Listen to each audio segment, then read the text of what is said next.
Hello, everyone. Welcome. Greetings. How are you all?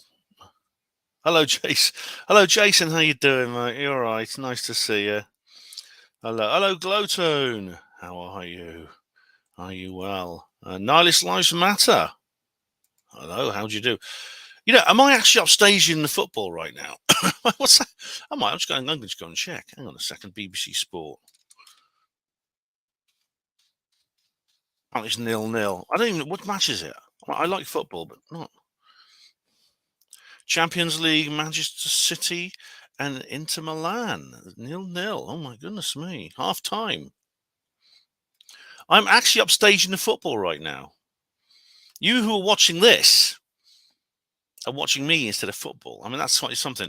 I mean, not only that, I mean, I'm actually upstage. If you're watching this, it means I am upstaging Dr. Stephen Greer, aren't I? I mean, you guys. Oh, let's just say hello to a few more of them. Hello, Andy. Andy, how do you do? Hello, Wayne. Hope you enjoy it, mate. Hope you enjoy it. South Coast Rich, thank you very much. Now, I stick by my not human origin means I designed. Well, that's what we'll go into. Hello, Jason. How do you do? I've been on your show. It's nice you're here on mine. And we've got Graham again. Hello, Graham. And we got Keith. Oh, that's me. That's me. Keith McLaren. Hello, Frank Sidebottom in his Avia. Is this disclosure real or just more someone told me? Well, we'll go into that. We'll go into that. Definitely. And we have up here David Splendid Isolation. How do you do? And of course, Balloons. Good to see you too, Balloons. John Nolan. Nick Pope is on Blaze TV again. Nick Pope is always on Blaze TV. And finally, DJ B2. 8 hours, WTF, Ben. Well, so I booked it in advance, didn't I?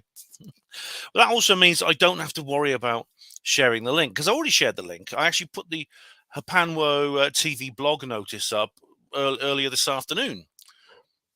I shared that around. I actually shared the player page an hour before I go on air, and I've done it all. I've already done it all already. Yeah, how'd you do? Anyway, the European David Icke. What's this?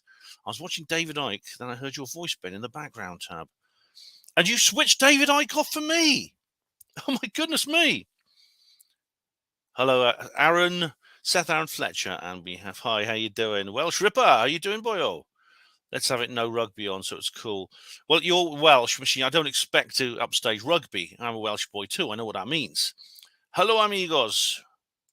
69 Phuket, how you doing? If Nick Pope was made of chocolate, he'd give himself diabetes. Hello, Armand Adams. How are you? Yeah, I'm upstaging the football. Hello, Woody Black. How do you do? I'm not only am I upstaging the football, if you're watching this, and I'm upstaging David Icke. You'd rather watch me than David Icke. And of course, you'd rather watch me than Nick Pope, wouldn't you? Well, that goes without saying. That's not very impressive, really. I mean, the test card upstages Nick Pope. But also, I'm upstaging Dr. Stephen Greer. Yeah, when you're watching me, you're not paying, $150 to watch his little knees up in Washington, D.C., which is going on at the moment. So I am actually, would you rather do that? Which would you prefer? You prefer this one. Now, not only, I tell you what, not only is this much better than Greer's little knees up in Washington, D.C. at the National Press Club, it's completely free. You don't have to pay $150. You don't have to pay anything. Yay. Hello, Mark One. How do you do? Glowtone. I've just been watching Bryce Zabel talking with Ross Coulthard about David Grusch. Yeah, they did an emergency broadcast on their Need to Know. They Need to Know. That's what it's called, isn't it? Need to Know. Their show, which I listen to avidly. Yeah. Right. What about the 10-foot tall aliens in Las Vegas? We'll come on to that. We'll come on to that. Yeah. Pat Riot. How do you do, Pat? I think it's actually. I think it goes. I think actually it wasn't $150. I think it's $99. It's still a bloody lot, isn't it? Hello, Villanora. Hello, Stephen Truthseeker. Hello, Michael Snow. How do you do? Stephen Truth. What David Icke is on? Oh, don't tell him, anyone. Don't tell him. Because which would you rather watch, Stephen, me or David Icke? Oh, well. If you say David Icke, I won't be offended. But if you go and see Stephen Greer, I mean, it's actually $99. Now, Woody Black, are you using an actual green screen or is it an effect? It's actually just a housed background generator for StreamYard. It does work without a green screen. Apparently, if you have a green screen, it's better. I'm actually getting hold of one, which I think I can probably. They have to be quite a big one. I can sort of tie it up on different sides of my room. But I'm thinking of getting a green screen actually. But yeah. Yeah. Now, one of the things what Greer's doing, he's having a big whistleblower event. Now, some people are claiming that everything that's happened with Grusch and everything has been timed to kind of like upstage Greer, while we're on the subject of upstaging, to kind of scupper the publicity he would have generated over his little shindig, his knees up in Washington, D.C. But that's actually not the case. I think it is coincidental, although, of course, Greer doesn't take to these things kindly because he wants disclosure to be all about him personally. This is why he doesn't get on with Lou Elizondo and Ralph Blumenthal and Leslie Kane and all those other people. He despises them all because they've basically upstaged him. Well, they've not upstaged him. They've just said, Stephen, this is not all about you. This is an issue, all right? You strut around with your skin-tight jeans, flashing your ball sack at everyone, all right, and thinking you're so cool. Well, that's not what this is all about. This is about much more than that. This is not about our egos. It's difficult for him to grasp that because, some people have egos. With Greer, his ego has him. Yeah. Oh, so I think people. Is that a football score? Has someone scored? Anyway, type. Oh no. Type 1 in chat if you like chicken nuggets. All right then. I'll do it myself. There you go. Me too, as the saying goes. Now, there's a reason why the whole thing came out. Firstly, it didn't come out to upstage Greer because it came out 5 days before Greer's event even started. Came out on Monday. Now Greer's event didn't start till Friday, so it wasn't very well timed. I mean, people might say, well, it is still very close to that, but control voice. Greer can be as self-centered as a black hole. For Illinois, yeah, Greer disclosure or the highway. Yeah, well, he's just has to learn like we all do. I've had to deal with my ego. I've had to rein it in when, because if you Google Pentuck UFO, who do you find? You find Paranormal Scholar. You find bedtime stories. You find all these other journalists who've become very famous covering this event. Everyone seems to have forgotten that I am the ufological journalist that broke that story. Not only that, I'm the first ufologist to take the story internationally when I launched it basically internationally at the UFO Denmark in Copenhagen in 2019. But I don't care. Honestly, I couldn't give a damn. I know what I've done. I know I'm proud of what I've done. I'm not in competition with other people. Vrillon, you didn't forget. Oh, right. I'm sure. Forget what, Vrillon? Oh, hi, hello, Simon Tucker. How you doing, Simon? Oh, do you mean forget this show? Even though the Champions League's on?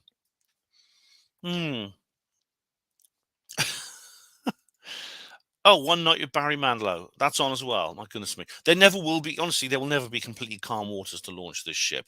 My live stream is a bit like Disclosure itself, as I said to Stephen Bassett. If you wait forever for completely still waters to launch your ship, you will literally be waiting forever. Nihilist says, I thought Ben was going to say I broke it internationally and took it to Wales. Technically, that's international. I took it to England, yeah. It comes from Wales, yeah. Oh, right. Well, anyway, guys, I mean, the people who, obviously the principal witness, Kaz Clark, and Gary Jones is the field researcher for that particular event, but I was the first commentator, shall we say. So, guys, yeah, the reason this happened, actually, what happened was Ralph Blumenthal was actually on the podcast UFO with Martin Willis. And he explained exactly what happened. He explained what was going on. Because there's been there's been a huge amount of criticism, a huge amount. Hey, Sweeps is here. Sweeps Foxman. Thumbs up, Ben. Rolling up our sleeves for this one. Update. What We already know about this, mate. I will, mate. There's a lot of new stuff, Sweeps. Nice to see you. Thanks for joining me. Bernie Tucker, welcome. Oh, welcome. How do you do? I see what these ones are for now. Well, I eat them, but I don't do what Welsh people are supposed to do with sheep. Anyway, yeah, well, Blumenthal was talking about the history behind this, because as always, there's like a covert history. He and Leslie and Ralph and Ralph, she and Ross Coulthard they've been conferring with David Grusch now for a few months now. I mean, he's been out of government service since April. He's trained as an estate agent now, and he's working as an estate agent. It's similar to Lou Elizondo, actually. Hello, Israel Diego Vera. How do you do? It's a similar background to Lou Elizondo, and there's been a massive amount of criticism, and I'll come to that in a minute, because I want to address some of the criticism. I won't be able to address all of it, because the skeptics are actually doing somersaults at the moment, trying to work their way out of this one. And they've as always, never underestimate the skeptic's imagination. When it comes to skeptics, they are very, very resourceful when it comes to Clown's day off fallacy. Hello, Rick. If you don't know what that means, you just got to watch my skeptic talk. I'm not going to explain now, but I'll sort of go through it in the course of this video. Hello, CCG. How do you do? Is Area 51 an erogenous zone? You'll have to go there to find out, mate. There's a lot of... what happened was there's been a lot of criticism. People say, why did you go to the debrief? They say that, one of the criticisms is the debrief is nothing but a glorified blog run by people who are just, it's a small circulation specialist publication that deals simply, online publication that deals simply with you. It has a lot to do with UFOs anyway, and Micah Hanks is on the board and helps write for it and things like that. So they say, well, that's not really very, very good. Why didn't you pitch it to the Washington Post, New York Times? I mean, Ralph Blumenthal he's a veteran New York Times writer. He wrote there for 45 years before he went freelance. He was a staff writer, now he's freelance. And the thing about this, there was a lot of, I can't remember all the details, but it's on Martin Willis's show. Ralph explains there was a lot of holdups, and they were in a rush to get this out. And I think there is some kind of urgency involved now. I get a sense of urgency. This might have to do with the fact that once getting Congress to focus on anything after the summer, in sort of late autumn, is going to be impossible, because that's when there's the 1 year. That's the 1 year countdown to the election. And they're all going to be going nuts over fighting to keep their seats. So getting Congress to do anything after November is going to be pretty much impossible for an entire year. And those who are still around will basically till early 2025 when they get sworn in again. Those who haven't been voted out, of course. So I think what Blumenthal and Kane, they were saying basically, this has got to be done. It's got to be done this summer. So I expect this may well be a summer of content, shall we say? I don't know. I don't know exactly what will happen, but Stephen says, Ben, if you hang around with skeptics too much, you might be turned. Stephen, I like to listen to both sides of every story. I like to test my own beliefs against opposition, against dissent. I think what you just said actually is, and you've actually raised a subject which has a very long answer. I'll make it as short as I can. But people like me, all of us have the potential to change our minds, all of us. But I think with me, it's very unlikely. It's very unlikely that I will become a skeptic. It is possible; it can't be ruled out, but I think it's very unlikely. And the reason it's not in spite of the fact I hang around with them and spend so much time looking at what they say. It's because of it. It's because of it. I know their arguments, you see. I'm familiar with their side of the story. I've examined what they have to say and tested it against my own ideas, and I think it comes up wanting. The people most likely to turn, as you say, are the people who really despise the skeptics and stay away from them. Brent Lee, you may be familiar with him, Neil Sanders' friend, who was he actually used to be on the David Icke forum. I don't know if you remember him, Stephen, or back in the day. But he went. I can't remember what your username was on there, but he was quite active on the original David Icke forum in the early 2000s. But he in the 2010s he basically became a skeptic. And he now presents a show with Neil Sanders called Some Dare Call It Conspiracy, which I do watch. I must say, I do watch it. But he said several things like, I when I was a conspiracy theorist, I hated the skeptics, I loathed them, and that actually falls into a familiar profile. And this is actually, I first read about this actually in an unusual source. It was actually Richard Seymour's biography of Christopher Hitchens, Unhitched, where he said that the person most likely to cross the aisle is that who is most zealous. Someone with a more balanced view, with an awareness of the other side of the story, they tend to be more secure in their position. So, Stephen, I don't think you have to worry about me becoming a skeptic. Even though I can't rule it out, it's just very, very unlikely with me. Very unlikely. The people most likely to become a skeptic, Stephen, are the ones who stay away from the skeptics. Stephen, they will never turn me. Fair enough, mate. But, the people who who are most likely to become skeptics are the ones currently who hate the skeptics the most. People like Brent Lee, like he used to be. As he admits it, he will admit this. He said so on his own show. Now, the New York Times, basically, the reason Leslie and Ralph decided to publish in the debrief because Ralph describes there was some kind of urgency involved, and it may be because of what I've just said, the fact they need to get this. There's got to be more this summer. I mean, they want to have some hearings. In fact, there's several congressmen have commented. If you watch News Nation, which is like the principal outlet for this, they've had interviews with several congressmen, and not Tim Burchett, one of the others, saying they are going to have urgent hearings on the UFO matter based on what David Grusch has said. Now, those hearings are going to have he's going to have to appear as a witness.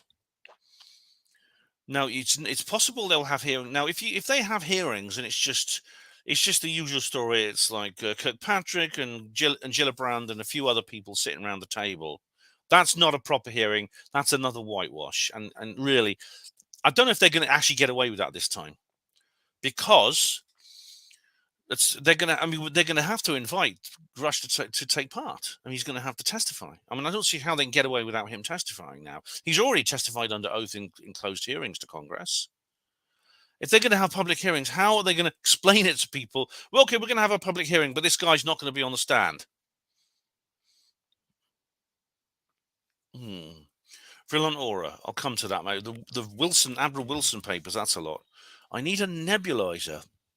Oh, I don't actually have any breathing problems, Vrillon Aura, we got BBC Verify now. Yeah, I'm looking forward enormously to Mariana Spring's new show on Radio 4. Not. Am I hyperlooping? Oh, all right. Gary, hello, Gary Robinson. What about this, Ben, mate? Is this about the Las Vegas UFO thing? No, but we'll bring that up because it is related. We're going to bring that. I've actually written an article on Panama Voice all about that today, if you want to go and check that. Gary, literally running out the door. We'll watch when I get home. Cheers. Pride and dignity to all. Right, Gary, pride and dignity to you too. And I'll talk. I hope you enjoy the recording. Now, we're going to go into a couple of these things now. I've actually, there have been some updates. For example, from what I've said, the fact is that Leslie and Ralph literally they sort of like threw this story out in the debrief when they didn't really. That wasn't their original plan, but they had to do it because of the urgency for the reasons I've just explained, or maybe others. New York Times has actually commented now, and I know because I actually retweeted. I retweeted UFO Jesus talking about this. Where is it? Hang on, I'll just show you my screen. I have Twitter in light mode, by the way. I hope that's all right.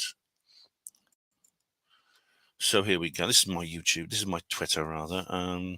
I'm just UFO Rabbit Hole podcast. I'm just listening to that actually right now. Uh, um, right, that's this program. Right, I'll come to that in a minute. I love this one. Look, someone sent me this. Is that my youngest viewer? Oh, that's sweet. Somebody sent me that. Here we go. I said here, finally, we've got a comment from the New York Times. The grey lady has been asleep on her butt until now. So this is the New York Times. Everybody finally break their silence. Does the U.S. government want you to believe in UFOs? Oh no, it's not behind a bloody paywall, is it? Well, I'll read as much of this as I can. By Ross Dusat. What's the New York Times accent? All right, a New York Times accent. The UFO arcana. In UFO arcana. Arcana is a word associated with tarot. I don't know what that means. By the way, I'm using this stupid voice just so you know when I'm reading and when I'm actually talking. One of the figures claiming a whistleblower's knowledge of a secret U.S. program to reverse engineer recovered alien technology is a man named Bob Lazar. Here's how Bob Lazar has told the story. As a physicist educated at MIT, I forget now. That's just bloody. Look, they're going about Bob Lazar now. I think this is a freebie. So to believe his story, you have to believe he once turned whistleblower. The Men in Black magic. All right, bloody blah. The Lazar story. This is just. I'm not going to read that stuff about Bob Lazar. We all know it. Is a useful backdrop to the latest round of claims about secret U.S. programs involving alien technology, which just appeared on the technology website, The Debrief. Useful firstly, Debrief is more like a newspaper than just a technology website. I think it's calling it a technology website is playing it down a little bit. You see, this guy's this is what I suppose. This is not this is the article they've got someone else to write quickly when they wouldn't publish Blumenthal's and Keynes. Useful first because of the familiarity. Once again, we have a whistleblower claiming knowledge of a long-hidden work of otherworldly crafts. But useful also because of the difference. The would-be whistleblower, in this case David Grusch, isn't touting fraudulent credentials. He's a former national security professional who was assigned to the then newly created Unidentified Aerial Phenomena Task Force, later rebooted as the All-Domain Anomaly Resolution Office from 2019 to 22. That assignment appears to be the basis for his claims. He's operating through normal national security channels, making this report, as he has other figures with some kind of governmental background, speaking in his support. Right, I brought this up on the previous. I brought this up actually on the previous live stream about this. This is why I don't call him a whistleblower. I call him an insider. It's incorrect factually to call him a whistleblower. He has been allowed out there deliberately by the powers that be. That is, I assume the White Hats, unless this is some kind of psyop, which I doubt for reasons I've explained. So yeah, this is one of the things though has made some people suspicious, and I'll be coming on to some more of those in a minute. This doesn't mean you should believe him. My general view is that the UFO encounter phenomena seems in continuity with supernatural experiences reported across the long pre-modern past, abductions into fairy realms especially. What's that got to do with it? Why is that relevant? I mean, I think he's correct there. I mean, there does seem to be a lot of similarity between ancient mythology and modern UFO abduction experiences. As such, the experiences are more likely to offer evidence of either some kind of strange Jungian unconscious or actual supernatural realms than they are to involve interplanetary visitors from the Zeta Reticuli. The Zeta Reticuli thing, of course, comes from Betty and Barney Hill. But now, I don't go along with this idea that it's some kind of fairy realm that works through some kind of etheric level in our brains. Graham Hancock goes along with this sort of things. There's a distinct difference between the creatures you meet on ayahuasca, for example, and they have some differences. And one of those is, of course, UFOs do have a distinct physical presence. That is, they are solid objects. That are piloted by biological creatures that leave footprints and things like that. They can leave marks on your body. And they sometimes, as you know, they die, and when they die, they leave behind a corpse. So they sort of seem to have features of both the etheric and the physical, unlike the beings you meet, you encounter on ayahuasca trips and things like that. The possibility of literal spacecraft stashed in US government hangars, meanwhile, piles up two immense seeming improbabilities. Oh, bring it on, bring it on.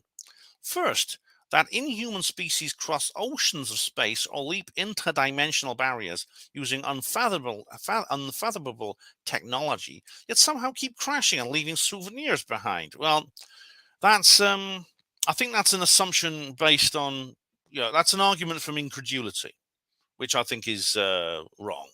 We don't know before we know they might be doing these things deliberately, leaving behind. You call them souvenirs. Maybe they are literally that. They actually literally give us these things to see. Or it's possible, and just because they have unfathomable technology doesn't mean they're invulnerable.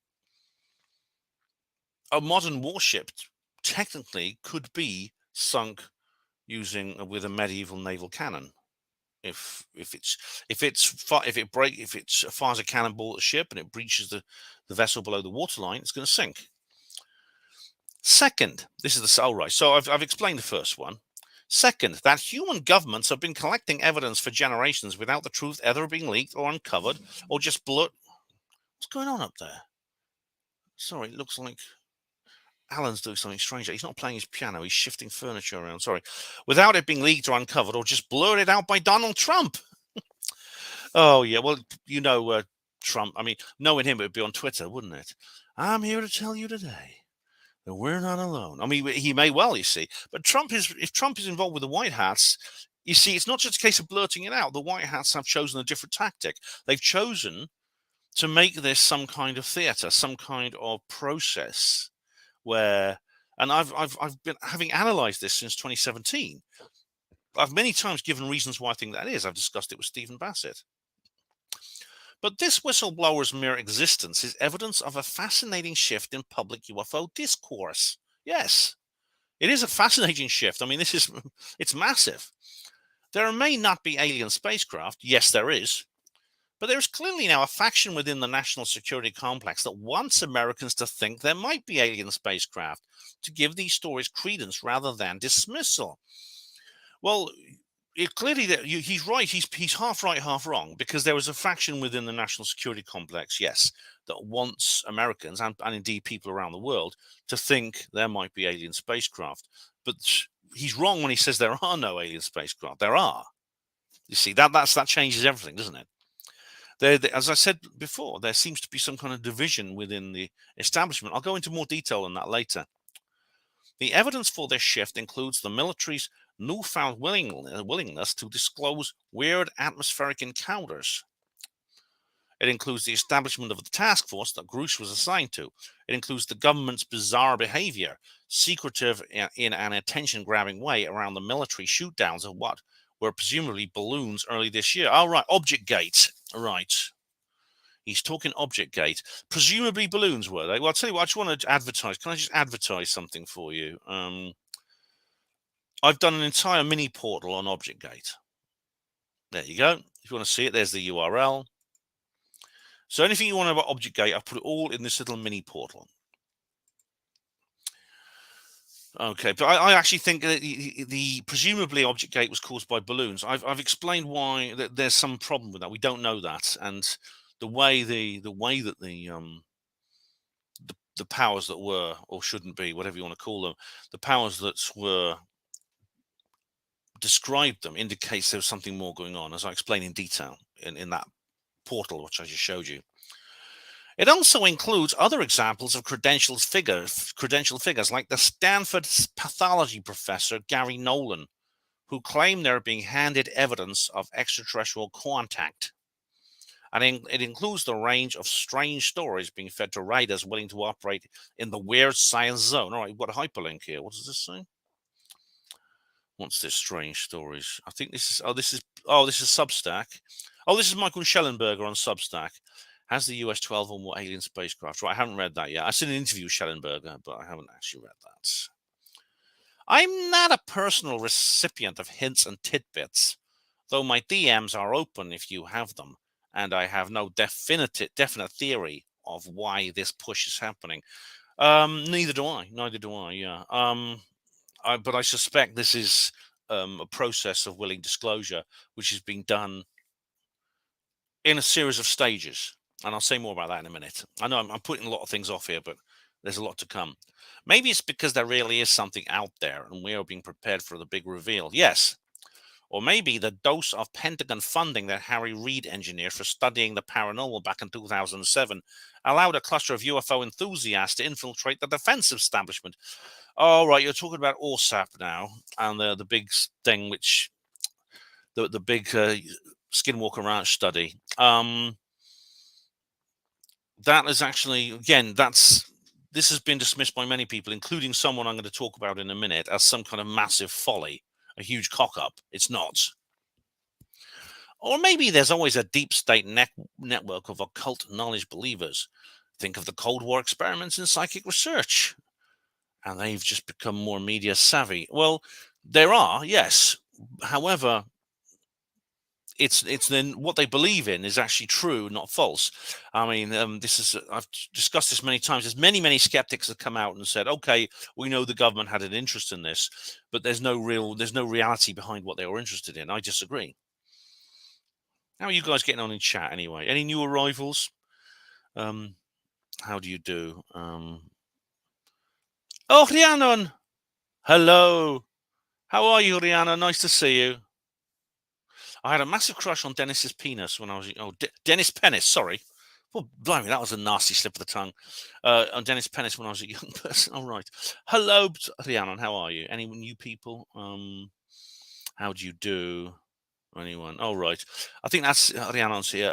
Any new people? Welcome. If you are here for the first time, welcome. Or maybe it's a cynical effort to use the unexplained phenomena as an excuse to goose military funding. Not that one again, please. Not that one.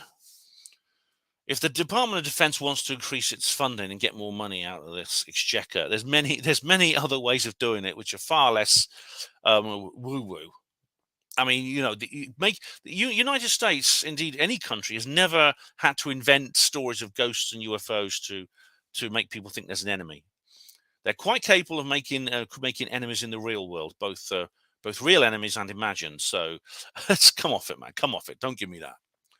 Or maybe it's a psyop to discredit critics of the national security state. Oh, no, it's not that. To make, say, Tucker Carlson look bad by persuading him to believe in aliens and then doing a debunking. No, it's not that. It's again, if you want to do that, psyops to discredit do take place. They do, but they tend to be of a more, rather like the distraction psyops I talked about in the last program. They tend to be of a more mundane nature. As I said, something that makes us go, whoa, rather than something that makes us go, wow. It's what's a good example of this? I think again we can come back to Kate Middleton's tits when they wanted, when they this was what brought down, this is what basically they tried to save the news of the world with Kate Middleton's tits. This paparazzi scandal over this photograph of Kate Middleton topless in a swimming pool. That's the kind of thing that's a standard tabloid scandal, and that's what they use. They use things like that. They don't make up, imaginary stories about paranormal and weird stuff. That wouldn't work half as well. Actual aliens would be more interesting than deep state cramps or psyops, but all these scenarios make for pretty strange stories about how our government operates. Well, actual aliens would be more interesting than the things they are real. This is the real story behind it, which this guy is dismissing. But they do I think they're revealing about how government operates. So you should be following the UFO beat, even if you don't think aliens are out there, because the truth might be weird enough. And that's the end of that. Well, I was a bit disappointed with that, actually. You see, that was the New York Times' response to this, which the paper that wouldn't publish Blumenthal and Kane's article had published that. Okay, so I've got a notification on Twitter. Oh, it's just that. Okay, right. So I'm just going to. What else did I retweet? Let's have a look.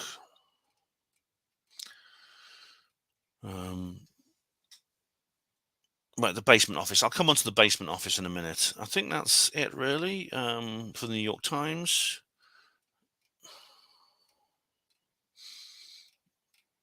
Everything else, I just I retweeted. What's this? Hang on. There we go. This is Robert F. Kennedy says Sir Hansan did not kill his father. Yeah, that is. I've watched a bit more of this art. I mean, I'm not. This is off topic, so I'm not going to go into it now. All right. Right. So David Grusch replied to Stephen Cambion. I've actually got. Here we go. I'm not going to go through this article now because it was actually quite annoying. But I had to write a reply to Stephen Cambion. Here we go. You can I'm not going to.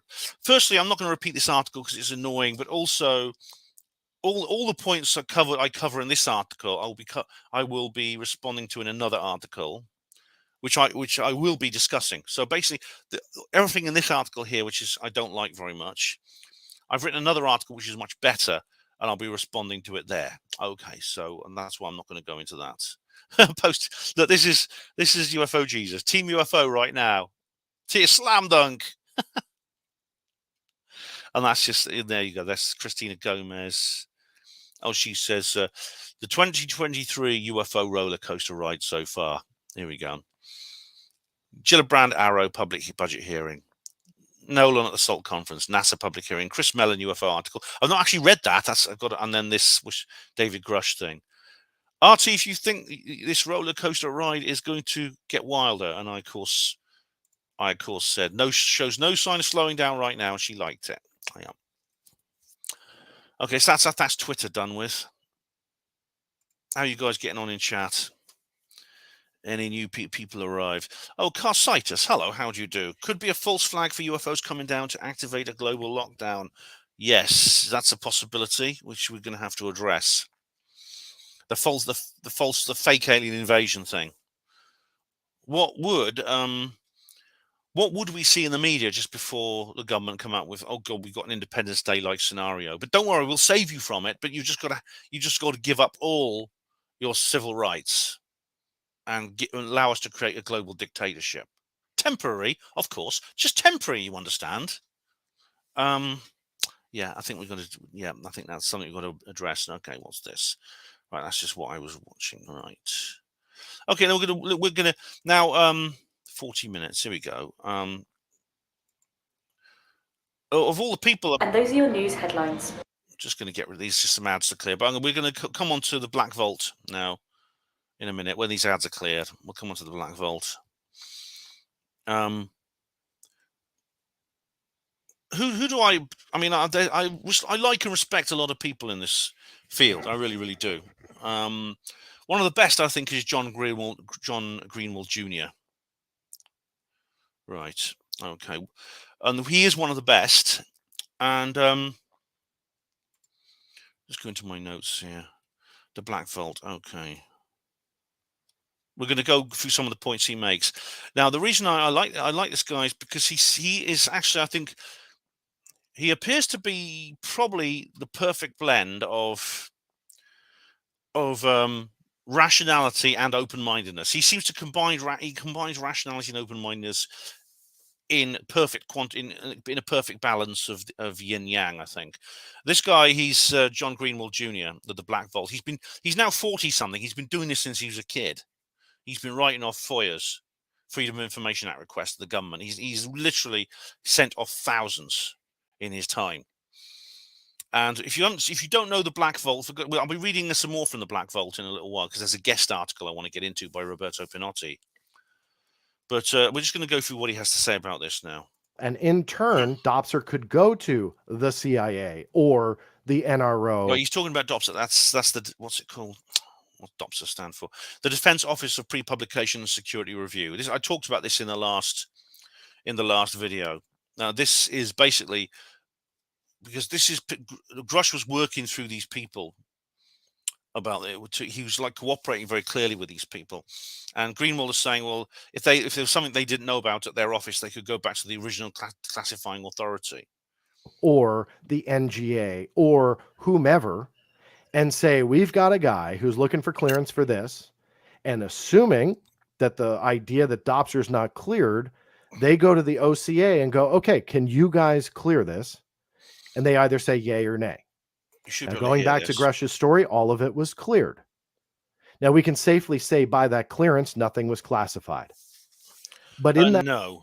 I mean, what Grusch has just talked. He hasn't given out any information yet. But as I said last time, I think there's a reason. I think why. I might go back a little bit further. Actually, no.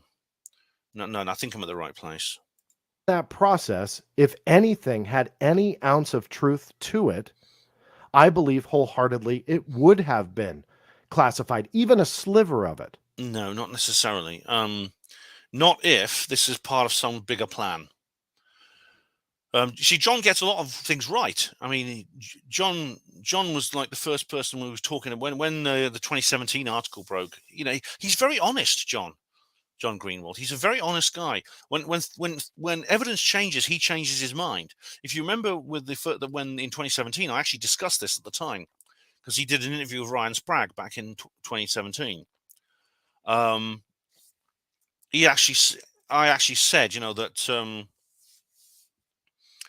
I said this is amazing if it's true, and he put a video out saying, well, we don't know. This could be like just basically students making a CGI. When it became obvious when the US Navy said no, these are real US Navy videos, he changed his mind.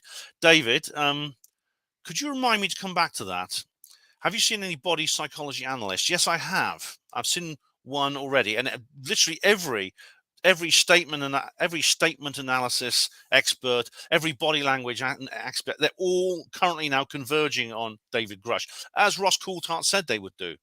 I have seen one. It was very interesting, actually. I don't think we've got time to go into that, but remind me to come back to that.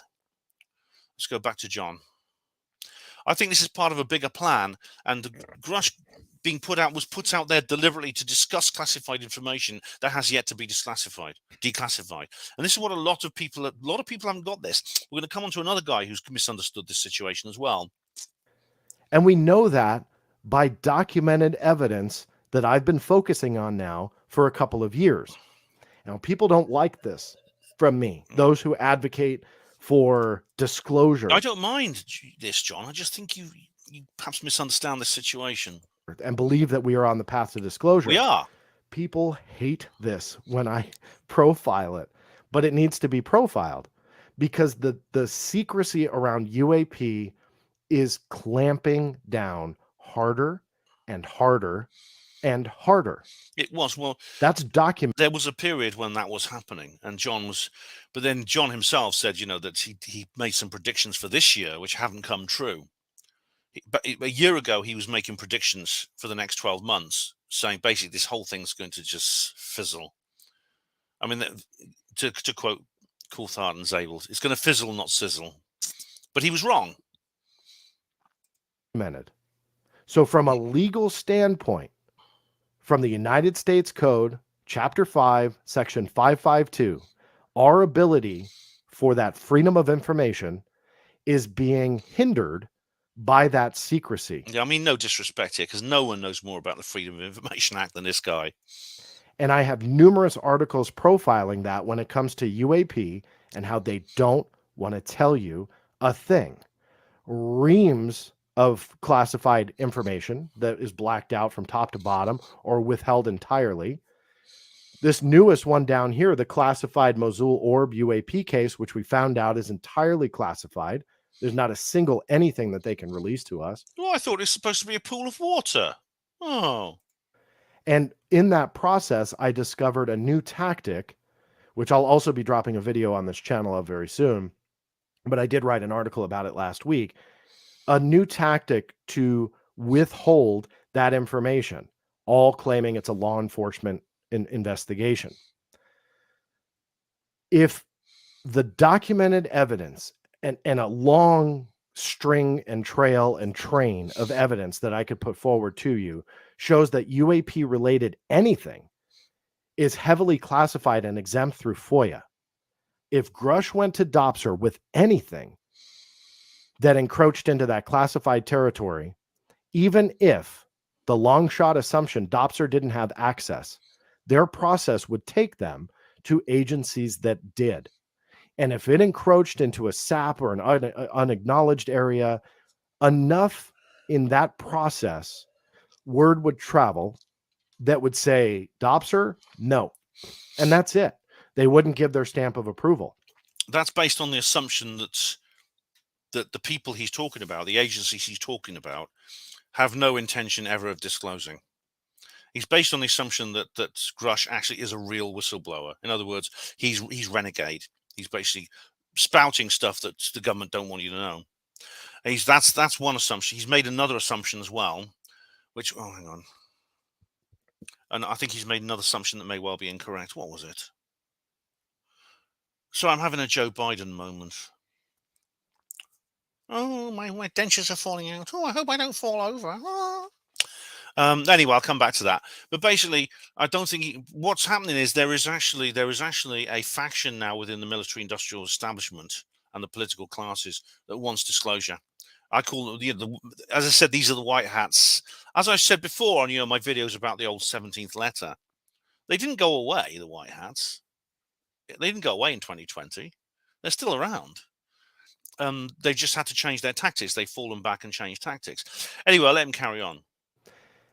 You see this when you get into, and I can go on for hours and I won't, but you see this in the legal process, the checks and balances when challenging decisions through FOIA and denials and national security information.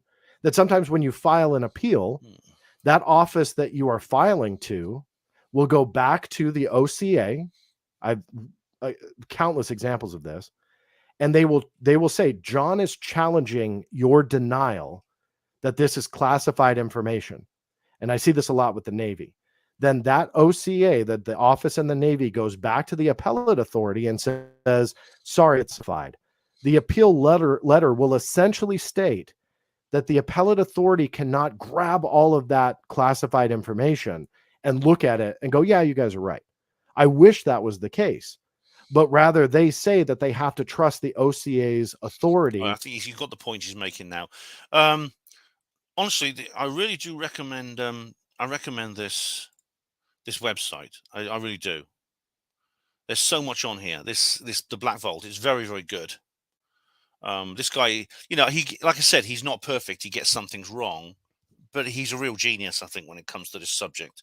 As I said, despite the fact he's taken a skeptical line on this, he is actually very open-minded, and he won't always do that if evidence changed. He's not like Mick West or something like that. He's not at all.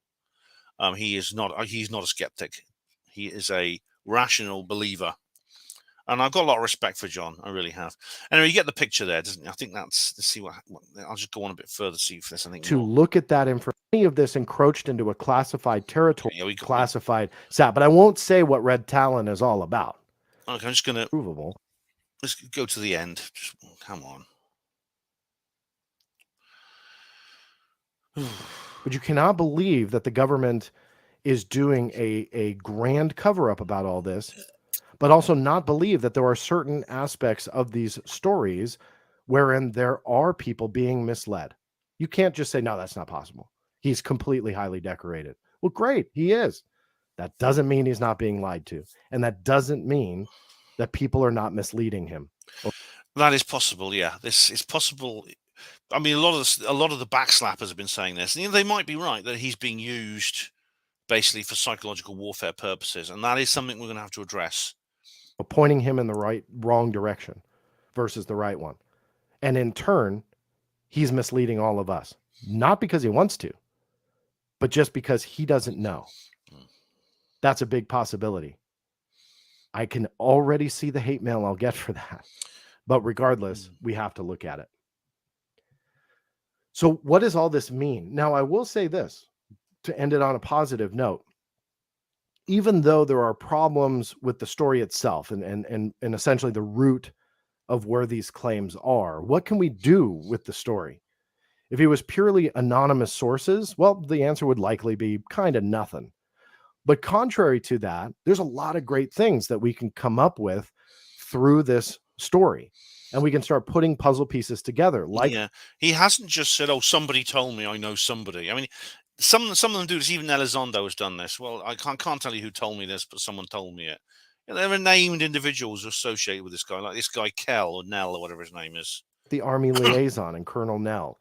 Colonel Nell. Like the NRO and the NGA whistleblower, who we labeled. That's that Jonathan Gray guy who no one knows who Jonathan Gray is, but apparently that's a placeholder name for somebody. The whistleblower, but his tenure at both agencies and his connection to all of this. That opens up FOIA requests not only on those two individuals, but also additional requests to the ICIG, to the NRO, to the NGA, and to the Army, amongst some others. And yeah, I've filed quite a few to start not only fact-checking some aspects of this story, but even a way... So this guy must keep his local stationer and post office in business single-handed with all the envelopes and stamps he buys. Although, I mean, I don't know if you can actually submit FOIAs by email, but when he was a little kid, there was no email, so he'd have been literally sending off letters all the time. From the grandiose claims that are being presented, the story was crucial to put certain pieces of the puzzle, namely these names and individuals, and some extra puzzle pieces with the agencies themselves, put them all together to file more requests and to start figuring out where we can go next. So it doesn't matter if it's just a big old pile of steaming fiction. What happened with this article gave us some new information that we can use, and that's a plus. So I'm happy for that, and intrigued and encouraged that finally we got some names and some new pieces of information. Well, I don't think it's a piece of fiction.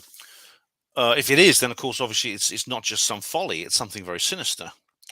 But yeah, there is a lot. This is all very revealing. I mean, you've got to ask yourself why, if there's nothing to this, why is it even happening? Why is something of this on this scale happening? And that's I think that's something John understands, and I'll be coming back to that because that's something the skeptics have to explain. The onus is on the skeptics now. Oh, revenge is sweet. But the grander claims, the ones that are obviously making the headlines, I think the jury's still out on that, as it should be, because despite everything that I went over, at the end of the day, we have absolutely nothing to support what Grusch said. Not yet. So I'm not branding him a liar. That's not what that is about. But we have absolutely nothing. Hopefully, the information that he passed on has some type of tangible something for them to look at. Hopefully. From what I've gathered, it does. The people behind Grusch. From what I've gathered, it actually does, yeah. The ones that were feeding him all this information, they come forward.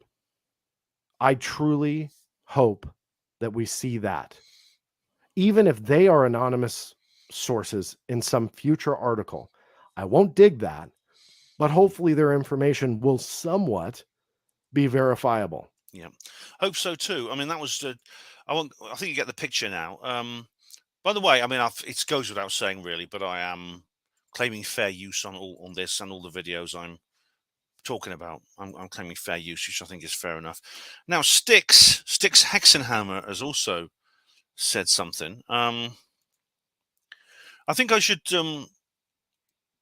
There's a phrase. There's a couple other things I've got to add. There's this phrase "groomed by Elizondo" that has been going around in the skeptosphere.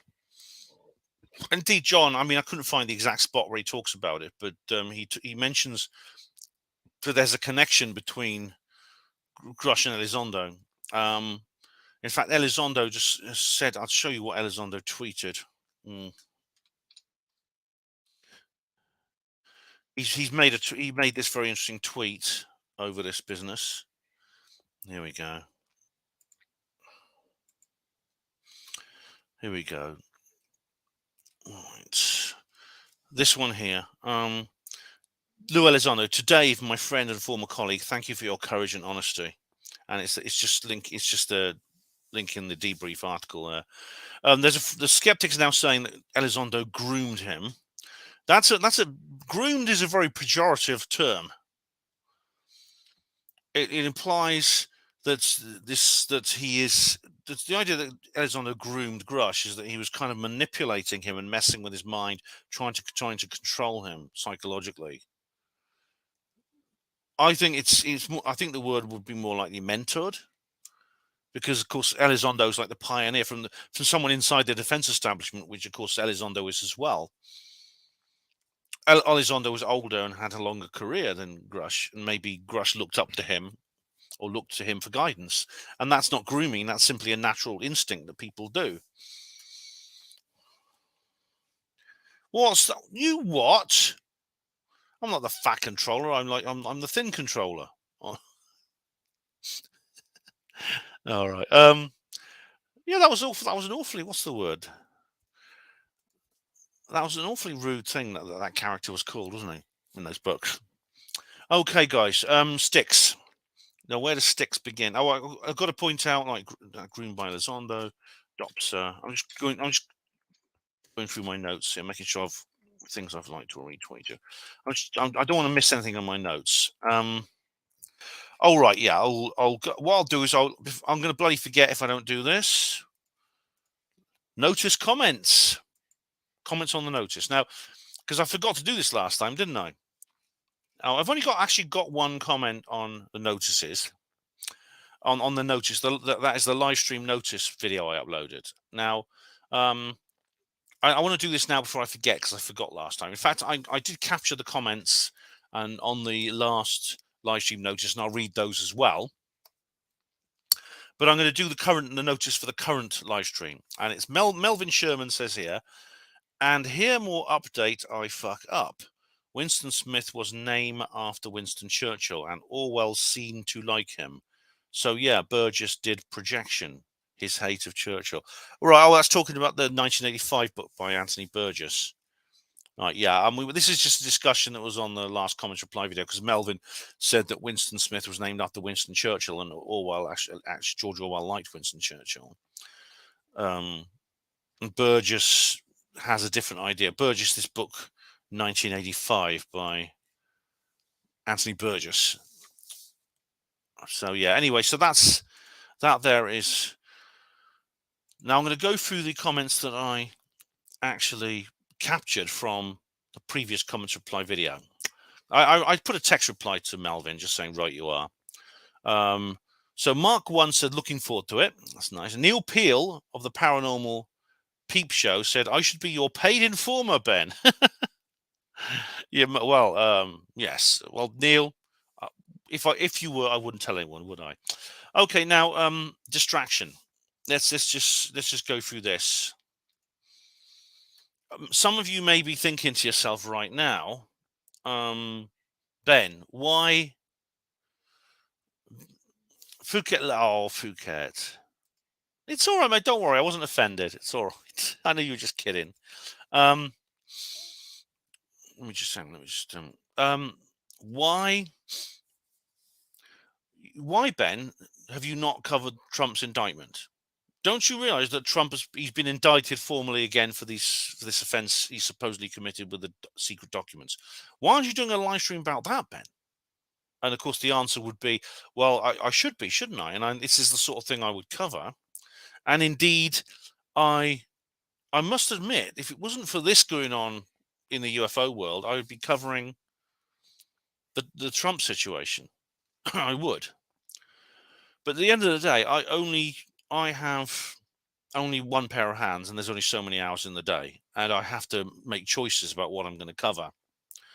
And some people don't like those choices. I've actually recently lost an old friend and collaborator, who I part of company with now, because she objected to my prioritization of topics she considered unimportant. It got to the point where she was literally trying to dictate to me what my output should be, and she even moral blackmailed me and said, "Look, either you do this my way, or you don't care about child abuse." At that point, I got very angry with her, and we parted company. So this kind of this puritanism can actually get quite extreme with some people. And indeed, I've seen several memes on social media about this current situation, about how it is basically it's nothing more than some kind. The psyop nature of this is a distraction from what's really important in the world. Trump's indictment has happened, so they put out this UFO story to stop people acting on it, stop people controlling that. and controlling the situation and rebelling against that situation. Now that, oh, see, here we go. Right. We have the perfect example here from Lazy Moonful. That's a good name.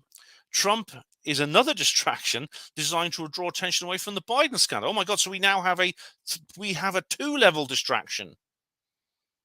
First of all, we got Trump.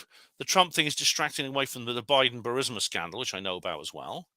And then on top of that, we got the UFOs distracting people away from Trump. The question is, what's going to come along to distract people away from the UFOs? But the point of the matter is, though, I mean, firstly, I think we should. The memes are quite silly. In fact, when Objectgate happened, there were some really silly memes. You know, the UFO dangling in front of someone's face. I don't think this is. If this is a distraction, I don't think this is a distraction. Firstly, for the reasons I've talked about. 4D chess is villain aura. A distraction would be different in nature. So, for example, it's not the conspiracy that they need to distract. First of all, the mainstream media need to distract normies. They don't need to distract us, which is why they would never put out something like this. Because, I mean, even today, unfortunately, only a minority of people take an interest in this subject to the extent that we do. And in fact, when I last checked, unfortunately, it has yet to reach this subject. I've been checking the headlines on Siri News regularly on my phone, and it has yet to. I've not seen this mentioned anywhere in the headlines. Nowhere. I've not seen it anywhere in any headlines. It has been covered by the mainstream media in articles, but these articles are very, very low down on their list. They're sort of page 10 or 11, and that's a problem. I mean, that's a problem. But to me, that lends weight to the fact this is not a distraction. It's not a distraction. If it were a distraction, it would be different. It would be more of Kate Middleton's tits, if that's even possible. It would be something else. Some of the Harry and Meghan stuff is used to distract, I think, from various things. Sports, of course, is a big distraction. It's bread and circuses. There's all kinds of methods they use. I mean, one of the best examples of a distraction, again, it's very, very, I mean, I don't believe it was created for the purpose of distraction, but it was used, and that was the Falklands War. The Falklands War, I've done an entire series of publications on the Falklands because it was the 40th anniversary recently. But it was used certainly by Margaret Thatcher as she really capitalized politically out of it. Some have even said that the whole thing actually guaranteed her re-election when otherwise it wouldn't have. That's a good example of what we're talking about. But, why did Margaret Thatcher not invent UFOs then? Why did she not make up UFOs? Ravenhill, how do you do? Is this the end for Trump, or now he can somehow emerge from this? Ravenhill, I'm going to have to come back to this another time. And I know a lot of people saying, well, you see, Ben, you've been taken in by the distraction. No, I haven't. I've just explained. But I will, Ravenhill, I'll come back to this, okay? I don't believe it's the end for Trump, no. I think, in fact, well, I'll say this much. His popularity increases every time they do this because the deep state expose themselves more and more as biased, and the fact that this is a completely engineered fake allegation with an ulterior motive, and it's becoming very obvious. And that's the more obvious that becomes, the more Trump will, I think, cement his loyalty and increase his support. Okay, so now we're going to go to Styxhexenhammer. 33 minutes in. Okay, so this is his video. Again, I'm claiming fair use on this, although that's really kind of irrelevant, but it's 33 minutes in. This is his live stream. It's his Friday live program. All right, everyone, we should be live. Let's make sure that's actually the case. Now, aren't aware, Gavin Newsom, governor of Styx, I recommend this guy. He's very clever. He's a very clever chap. I do think, though, he gets some things wrong. With the UFO-ish situation, he gets a lot wrong. California wants an amendment to tamper with the Second Amendment. Now, it's not clear that you could pass an amendment that actually conflicts with another one without a constitutional crisis. So there's problem one. Problem two, you need a supermajority in Congress and the consent of the states to pass it, and you don't have anything close to that. So it's just an anti-gun proposal. But he's in California, so the people there agree with him. So, it's good for him politically. Yeah, he's cool, isn't he, Woody? Highest Devil. He's very cool. Styx MFing preaching. Lapse of apathy. Recently, I got into horror films, starting with The Shining, and learned that the scariest thing is not about the monsters outside, but the ones we face within. Good psychology. Adherent of Lady Columbia, I have a sneaking suspicion this will be very drawn-out federal case. In many ways, I wonder if this will be a way to keep people on edge. That's a possibility. We're looking at least a year, probably, until there's a date for Trump's appearance in court. So it's kind of a non-issue. Styx has been covering the Trump indictment in enormous detail. Okay, and this is something I will come back to as soon as I can. Sergey.com, Styx, you're on fire this morning. Trump or bust, baby. And Biddy Beastly, based. Bless you. Achoo. Thank you. Next news story. I just wanted to point out that there are no aliens in the freezer. I know that you've probably seen quite a... I'm sure there are none in your freezer, Styx. I'm sure you've only got some fish fingers and a bit of half-eaten ice cream. But other freezers there are. A bit about this latest story. We've got an ex-official from within the, I don't know, CIA or U.S. military or something. He was in the U.S. Air Force, then he moved on to the national... what was it? The National whatever it was called, NGA, and I forgot what else it was. But he worked for several intelligence agencies. But he was originally U.S. Air Force. Then he went into intelligence agencies to do with space and aerospace.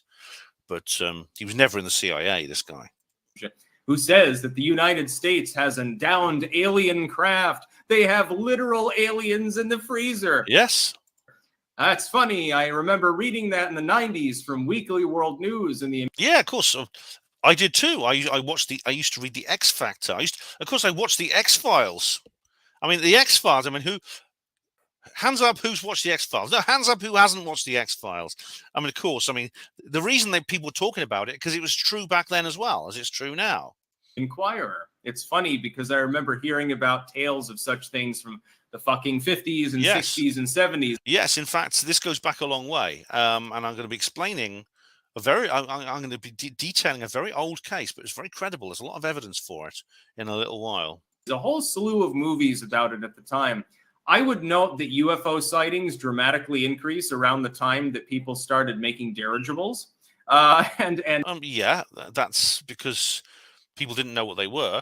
Indeed, some people do mistake unusual aircraft for something. They just say, well, what's that? What's that? And of course, it's an unidentified flying object because they don't recognize that particular aircraft. And so they say so. What's wrong with that? That's to be expected. Doesn't mean that there's no aliens. And experimental aircraft of that kind.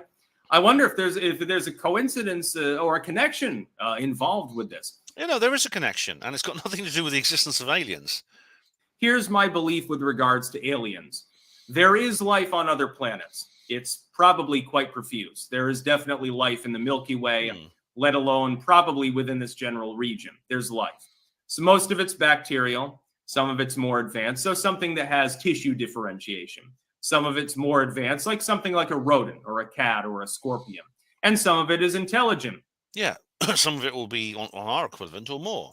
At least as intelligent as archaic Homo sapiens, Neanderthalensis, etc. Some of it's more advanced than us. It is out there. It is a mathematical guarantee, given the number of galaxies that we can just observe in this region of the universe. There is clearly life out there. It would be mathematically impossible if it can arise through any inorganic process to begin with, as it did on our planet, supposedly. It's impossible that it does not exist. It does. And I mean, I do recommend my SETI and UFOs talk. I do recommend that, which I've done several times. There's several copies of it on my channel. There's some on Sarah Adams's channel as well. There's one I did on Sarah Adams's channel, which was filmed by Taj at his conference he organized in Hampshire in 2017. Elsewhere. I can guarantee you that there are aliens out there. Yeah. There are presumptively interstellar alien species out there. Do they give a goddamn about our backwater piece of shit chunk of the Milky Way? No, they don't give a fucking shit about us. If they got anywhere near the planet, they'd be... Oh, right. For goodness sake, don't let the side down, Styx. He's now slagging off his own species and his own planet. Well warned to stay away because we're nuts. We're a bunch... That actually might be true. We are certainly, we of course have an aggressive streak to us. We have destructive elements to us. A lot of it's to do with the Illuminati, but we do have a human nature which includes aggression and things like that. But that's not a reason to avoid us. I mean, if you're seeing them in our skies, maybe they're not avoiding us. They're not staying away from us, but they're just not introducing themselves openly. Bunch of crazy monkeys with nuclear weapons, number one. We've got a highly oxidizing atmosphere. Well, but that's why they always they have this interest in nuclear weapons. Have you noticed? Dr. Bob Jacobs, the UFO that shot the rocket down, Rendlesham Forest, etc. We got pollen and bacteria and viruses and crazy shit floating around in the atmosphere. We probably have a death shroud planet right now that no other alien race would ever be crazy enough to try to penetrate. You know, they may well have protective clothing. What about the moon? You know, we can walk on the moon and we have spacesuits. Maybe they have something similar. If they're aware of us at all, it's from a distance. They're not interacting with us. No, there are no downed alien craft. There are bizarre things flying through the air on a regular basis. We've seen footage of this, usually in 240p, by the way. Those aren't space aliens. Those are drones, experimental aircraft, unknown physical phenomena. Ball lightning comes to mind. We haven't 100% quantified it, although I've given my own thoughts about it before.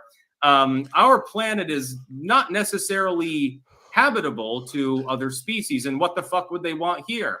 If they want gold or they want... maybe they're just observing us. Maybe they're scientists. Maybe they're studying us. Maybe they're the equivalent of David Attenborough, you know, going to various places and sitting in the jungle with us. You know, maybe it could be that. I don't know. Water or something. There are a million other planets for them to get it that aren't inhabited. So there's no reason why they would come to the planet Earth. It's an assumption and it's argument from ignorance again. I see this sort of thing. The whistleblower, David Charles Grusch, 36. So he's about my age, by the way, keeping that in mind. A decorated former combat officer in Afghanistan claims that he fucked an alien in the ass. Well, what? Maybe you did. An illegal alien, but it wasn't from space. It doesn't exist. There are no space aliens visiting Earth. I hate to burst people's bubble. I would love it if that were the case. If I thought for a moment that it was even plausible, I would strongly and full-throatedly endorse the idea because I would want aliens to be here. Oh my God, I'm going to get to shake hands with this weird creature from another planet. Maybe it'll take me away from this hell pit that is Earth. But that's not reality. It's escapism. It's the stuff of sci-fi. No. They're out there. There may be species that are aware generally that there's life here on Earth. They would have been monitoring our radio signals, et cetera, like we try to monitor outer space. That's possible. They may or may not physically be capable of getting here. And if they did, if they're that advanced, we're a backwater. We're an ape-like species living in a slum planet. We're definitely not on Main Street, is what I'm saying. Well, have you ever thought of going into advertising, Styx? And this is like, he's the one who's always against, you know, white people, for example, putting themselves down and feeling guilty. But here he is. He's not just white people. He's the entire human race, the entire planet Earth. He's like talking about the way wokists talk about white people. David Mink. Hey, Styx. Love to visit you and Liz discussing your parenting. Right. So, I mean, that's disappointing, actually, with Styxhexenhammer. Now, Styx is, like I said, I'm a big Styx fan. I'm fond of him. He's very intelligent, has a good take on a lot of subjects. But he's way off on this, way off. Okay, now, before we go any further, somebody has done this. This is, I'll just go to my notes and just tick that one off. Somebody has made a little tribute. Somebody called Shannon Scott has done a little tribute video. So because we must not forget, guys, if it wasn't for David Grusch, this wouldn't be happening. And I mean, assuming he's for real and assuming he is honest, and I've seen no reason to think otherwise right now, I think he deserves our respect. He's done something very brave, very noble, which may well turn out to be one of the best things that anyone's ever done. So Shannon has made this little video about him, and I'm going to show you. Again, I'm claiming fair use on this. I'll tell you more about Sunday later. UFOs exist. The U.S. government found quite a number of them, and they are indeed of non-human origin. Ah, yes, I'll tell you about that in a minute. You are saying to the human race, for the first time, we are not alone. We're definitely not alone. An admission by the US government of things that seem unimaginable. I think we have the beginning of what I believe will be a trail of whistleblowers, good men and women who are now coming forward to talk about what they know about, incredible as it may seem, a non-human intelligence that's been engaging with this planet for many, many years, non-human technology. Incredibly, even further, the fact that the United States government really is in possession of retrieved non-human technology. I've been told that there have been attempts to bring down craft, that we've acted offensively against non-human craft. There have been instances, and there are Sweating. Terrible things have been done in the name of national security to protect this secret. It was he who was authorized with all of his compartmented security clearances to go and find the codename programs that do exist, a crash retrieval program.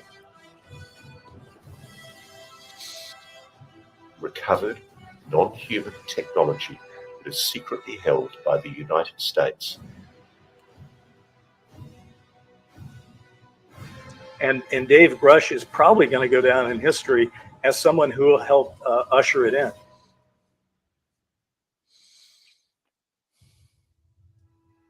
There is so much more to come.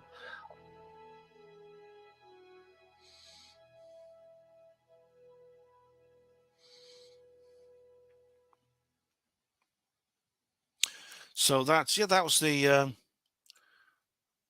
to honor David Grusch. And I mean, we mustn't forget that. We mustn't forget this guy, what he's done. And as I say, if he's watching, David, kudos to you, mate. You've done a good thing. You've done a good thing. We'll find out more about what's going on. Yeah, now, when's it going to be? This is the thing. Someone's already asking when it's going to be. It's actually going to be 9 p.m. Eastern Daylight Time, which, as David says, is actually 2 a.m. on Monday. Sunday night, 9 p.m. East, and it's obviously designed for an American audience, which is fair enough. So they've put it on sort of late night viewing on Sunday evening when all the Americans, all the Yanks will be in their house. So in other words, at home watching TV, 9 p.m. Eastern, which of course will be about 8 p.m. in Central, 5 or 6 p.m. Pacific time. So sort of evening peak viewing time for Americans. And I know this is I'm sort of aware of the time differences because I've interviewed Steve Bassett so many times and other people and Darcy Weir. And of course, I used to do the Mindset podcast with Gareth Davis every week, every Sunday. He'd be up at 6 a.m. It'd be 2 p.m. where I am. Yeah.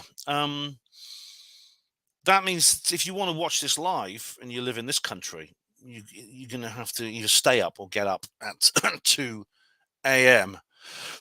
Now, will I be able to do that? I've got to work the next day. It's going to be difficult. If I do it, it'll be damn difficult. But I think to myself, maybe I should brave it. I mean, after all, let's face it. I used to do interviews on, Tim Beckley's show. That was like 3 a.m. That was the Pacific. That was in Los Angeles. He used to go like live 7 p.m. Los Angeles, and I used to get up for 3 a.m. to do his show. So, I mean, maybe I should just like force myself, Otherwise, I mean, it will of course be available as a recording afterwards. But if it's really going to be so historical, and it really is everything that's going to be promised to be a game changer, as David Splendid Isolation says, do I want to miss that? Yeah. Now we're going to go on to a skepper. We're going to deal with one of the skeppies. As I said, I'm not going to. I mentioned that I'd done a reply to Stephen Cambion. I watched Cambion's video about. He made like a video about this, and his videos, of course, are incredibly long. Most of them are over 3 hours. This one is like almost 3 hours long, and it had his own. He did it in his own particular style, which I won't go into details, but it's very negative. I mean, I feel more well disposed to him now than I did before because he kind of explained why he does what he does. Because for those who don't know him, he's a guy who's always attacking everyone in ufology. He does these long rants, which literally go on for hours, against everyone in ufology. about how we're all the words circle jerkers is the words he uses, wackadoo. These are all words he's kind of coined, and I find that very annoying. I don't know why I watch him really. He's kind of like I suppose he's a hate watch, I suppose. But so I watched his entire video. He did like a video about it, and he invited some guests on. They were completely wrong on what they were saying, most of what they're saying. If you want to know more, like I said, I showed you the article earlier, which I wrote about it. I'm not going to cover that. I've written another article, and I'm going to go into that now, and we're going to watch the video on which this article is based. And this is actually Stephen Greenstreet. Now, for those of you I don't know how many of you know about Stephen Greenstreet. He is actually he's actually a much more likable character than Cambion. And much more professional, I would say. But I mean, he has a terrible haircut. He really does. But for those of you who don't know, he has he is a character, a figure on the New York Post's YouTube channel, and he has a vlog called The Basement Office. And he's used to be much more open-minded, and he used to be quite much of a believer in UFOs. But I mean, he has recently become much more skeptical and quite negative in some ways. I think unfairly so, as I'll explain. He first came to my attention when he started talking about the ORSAP ATIP thing. It was Kev Baker. Kev Baker brought this up with me just before he died, and Kev died. I mean, Greenstreet is still alive, but there was what we found out that there was some fuss over what ATIP really was, and I'll go into that as we go through. But basically, Greenstreet was the one who first made people aware there was this discrepancy in the article written by Kane and Blumenthal in 2017. But anyway, let's watch Greenstreet's video, and I'm claiming fair use on this. It's criticism review, free distribution, not for profit. So let's watch this. Origin. Vehicles that have either landed or crashed. Let's dive into this one. So the quick version of this story is that an ex-military guy has come forward and spilled the beans about the government secretly hiding crashed UFOs and alien bodies. This person's name is David Grusch, and it appears on paper he has quite the resume. But here are a few red... See what I mean about his hairstyle? Bloody heck, honestly. ...flags with this story. Number 1, no evidence has been presented at all. Normally, this would be the beginning and the end of this video. No evidence at all has been presented of extraterrestrial UFOs, extraterrestrial bodies. And Mr. Grusch claims he didn't actually see any of this stuff. He just heard that this stuff is true. Another red flag. Okay, right. We'll deal with these red flags one at a time. It's David, his arrogant and dismissive tone gives it all away. Yeah, he is. I mean, honestly, David, have you ever seen Stephen Cambion? I mean, arrogant and dismissive. You don't know what that is until you've seen Cambion, I'll tell you. Now, this is something, what he just brought up is something that I've explained in the previous video. I'm going to go through it again. Leslie Kane also explained this. I should point out that Cambion completely misrepresented Leslie in his own assessment. The government has yet to declassify the kind of evidence that he's talking about. And indeed, this is John Greenwald brought this subject up, and he also senses there's some kind of discrepancy here, but it's not necessarily the case. They at the end of the day, they have passively allowed this guy to do what he's doing, or indeed maybe put him out there. We don't know how passively or actively they put David Grusch out into the world. Now that is a hope, and that is a hopeful sign that the fact that they're letting him or making him say these things means that this is essentially the smoke, where there's smoke, there's fire kind of situation. I think what a lot of these people like Greenstreet wants and what they expect. I think John Greenwald is more aware of the difficulty here, but they say, well, come on now, you're saying all these things. Let's just get these documents out, just dump them on the table for us, will you? Spread them out like playing cards, would you, so we can all see them. No. There's a process here. There's a process, as I believe there's a process in place which must be followed. And as I've explained, I believe this is a process of willing disclosure. 10 years ago, I would never have said this. I would have been completely and utterly skeptical of that is even possible. And if that is not true, right, if what I'm saying is wrong, then again, the onus, I love it when I can use that word against the skeptics, is for them to explain why somebody with his background, his kind of background, he'll have had a thorough mental health assessment, remember. Why would somebody with his background commit professional and social suicide? And not only commit professional and social suicide, but do it in such an elaborate way. I mean, there's simpler and quicker ways of doing this. Otherwise, I mean, you could just punch the lights out of your commanding officer or something like that. Or just, I don't know, walk down the street naked or something like that. Obviously, if you punch someone's lights out, you're going to go to jail. But, so that's probably not true. But just, walk down the street naked or start bearing your ass on a photocopy or something like that. There's all kinds of ways you can do that, which are far cheaper and less trouble. You don't have to hire lawyers and things like that. You don't have to spend hours testifying in front of Congress and dealing with all the paperwork and stuff like that. So, you skeptics have to explain this. Why is that the case? Because that's the only other alternative. And also, so he wasn't personally involved. He didn't have a need to know for that situation. Well, you see, there's a difference between security clearance and need to know. He could have had the necessary top secret clearance to deal with these particular projects. But if he didn't have a need to know, he wasn't selected for the project, he would be read out of it. It doesn't matter whether he was involved himself. It's the validity of what he's talking about that counts. And you see, that's what they have to debunk, and they haven't done it yet. Let's go on to red flag number 2, shall we? Before Mr. Grusch went to the media with this story, he had to clear with the Department of Defense what he could and couldn't say, because he did work in sensitive offices in the military. Things that are top secret, you can't just go out and tell everyone about. And so, as it's reported, he went to the Department of Defense to clear this. It's an office called the Defense Office of Pre-Publication and Security Review, or DOPSR. They review everything you want to say in a book, in an interview, whatever medium. And they say, no, you can't say this. This is top secret. That's what they do. This is top secret, can't share it. And it's reported that he went through this process and they signed off on what he had to say. What does that mean?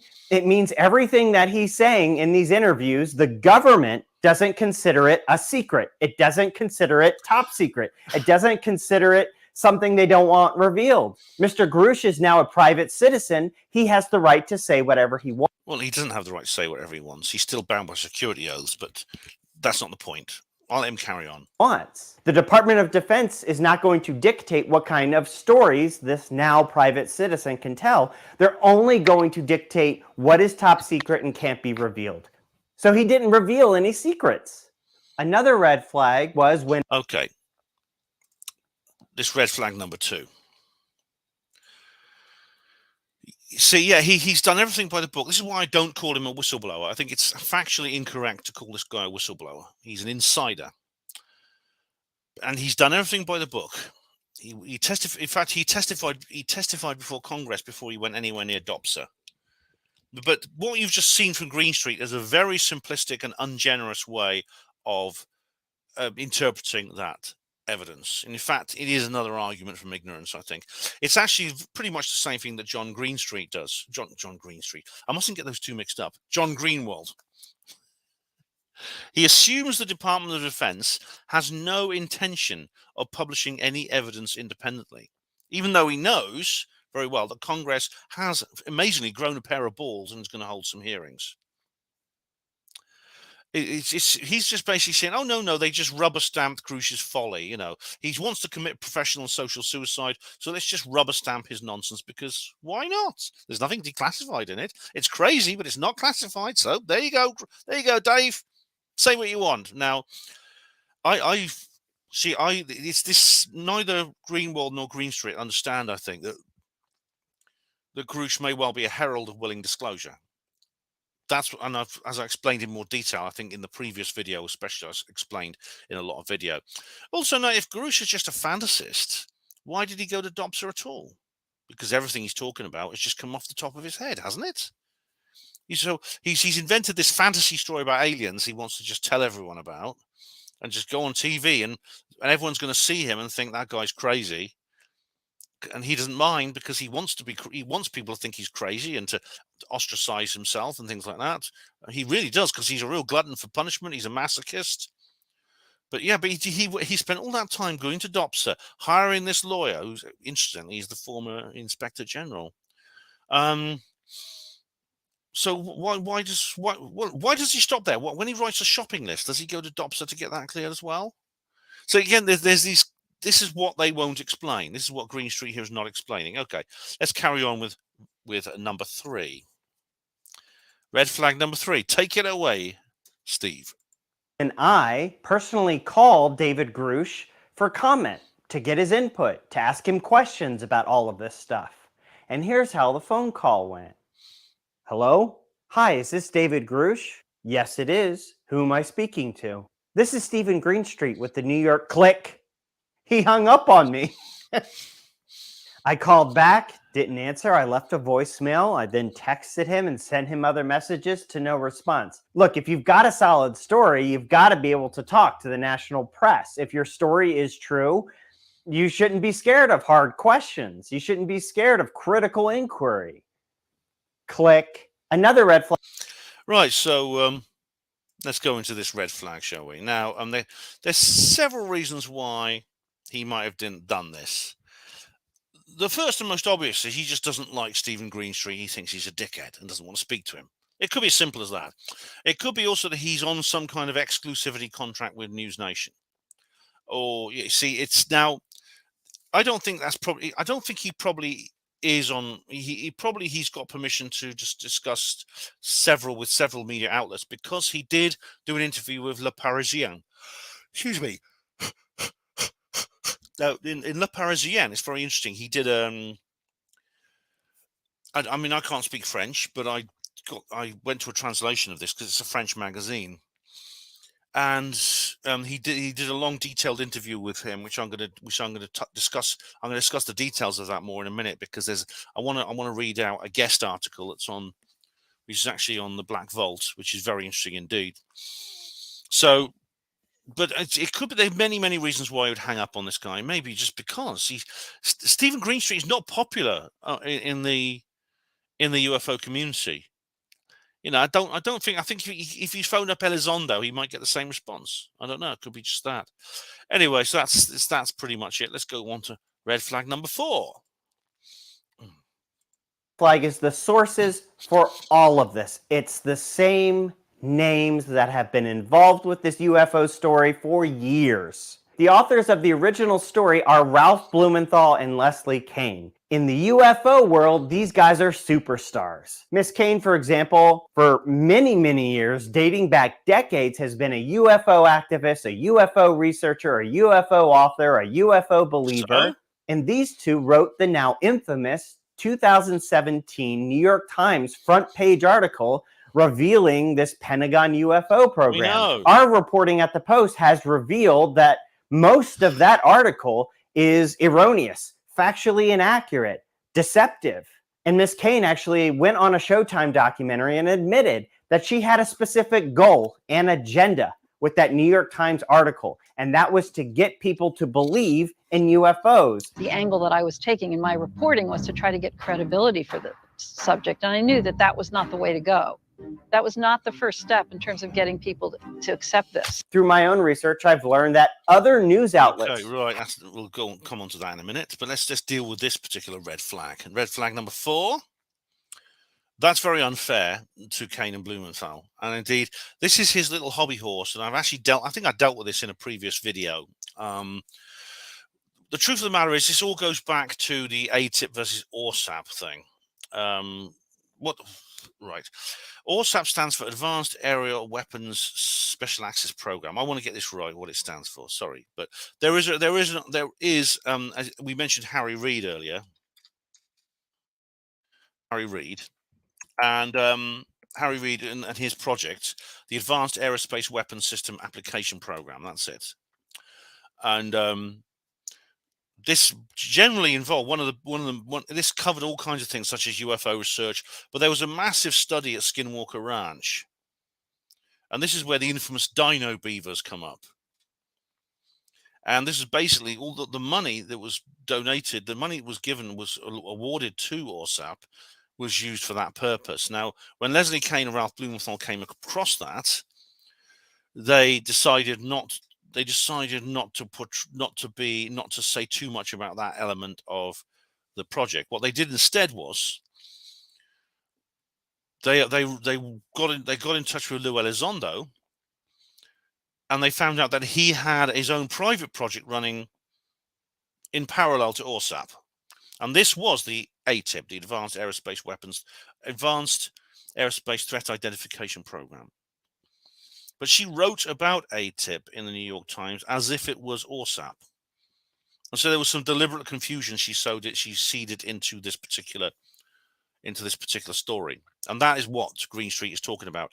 And he interprets this very ungenerously as a nasty piece of deception on her part. However, what Leslie Kean actually did was she made a call on a dilemma. Because if she'd been 100% straightforward, what would have happened if she talked about this project that involved dino beavers and things like that? Where she wanted really to write about ATIP, which was simply dealing with the military encounters with UFOs. She decided to confuse the situation in order to get the story published. Now, you could say that's morally wrong. You might think it's morally right. It's a dilemma she faced, and she called it. But either way, so what? It worked. Okay, it worked. You can quibble over whether it was correct ethically, but you can't argue with the results. And that's all this is. It's not the way Green Street is portraying it, and many other people have portrayed it. Cambion himself has been very, very scathing about her, like he's scathing of everybody, and said, well, she did this to defraud the public. And we've got Dr. Stephen Greer now attacking her as well, and Blumenthal. So let's go on. Finally, we're on to red flag number 5. There we go. Oh, by the way, hello, Nocturnal Frequency Radio. Thanks for joining us. Had this story, were presented with this story, did not publish the story. Ralph Blumenthal, in a tweet, for example, says the Washington Post had this story. But they wanted to take some time, he says. They needed more time. Washington Post needed more time for what? Could it be for fact-checking, background checks, intense vetting, more fact-checking, and so on? Anyway, they couldn't wait, so they just published it in the debrief. Now, what's the debrief? The debrief is a low-level underground media outlet, and they run lots of UFO stories. They got their start running UFO stories, breathless UFO stories, thousands and thousands of words of UFO stories on the debrief. So to recap, a lot of red flags with this story, but that's not stopping the story from spreading like wildfire. All of these UFO... It's not spreading as far as I'd like it to spread. Those stories, they just get copied and pasted in mass. And I assume that's what's going to happen with this story until someone on the Hill in Congress says, wait a minute, let's get people in a room under oath and figure out what's going on. Well, that's what I want. That's what I want too. Here. Okay, so that's Green Street and his take on it. I've kind of already covered that, haven't I? About why this came out in the debrief. I think he's being unfair to the debrief though. There, very, very unfair indeed. So that's that. I'm glad to get that one out of the way. Let's go back up to my notes here. Okay. Now, this is kind of off topic, but we were talking a bit before about Greer, about what he's been up to. Right now, I mean, while all this has been going on, he's been in Washington, D.C., bopping away in the National Press Club. And there's this kind of idea that everything that's happened, it's some people have said, well, this is obviously a conspiracy by the anti-Greer faction in ufology to ruin his little knees up and stop people, distracting people's attention away from what he's doing. I personally think that, if Greer kind of was already I think Greer may well have already distracted a lot of people away from what he's doing simply by overcharging for the tickets. And he always does this. He always, his events are incredibly expensive. I mean, £99, almost £100 to watch a webinar. That should be £9, not 99. If you want to go there, it's like hundreds, thousands of dollars. There's a $5,000 like front row ticket there, apparently. Oh. So, I mean, if Greer, I mean, if for example, if not enough people go to this, then Greer's only got himself to blame. Anyway, I just let you know, one of the things that's going to happen this weekend, I don't know if it's today or tomorrow or if it happened on Friday, is there is a big screen presentation, like a premiere, a grand premiere of The Lost Century. This is Greer's new documentary. I'll just show you. I've actually watched it. It's on Amazon.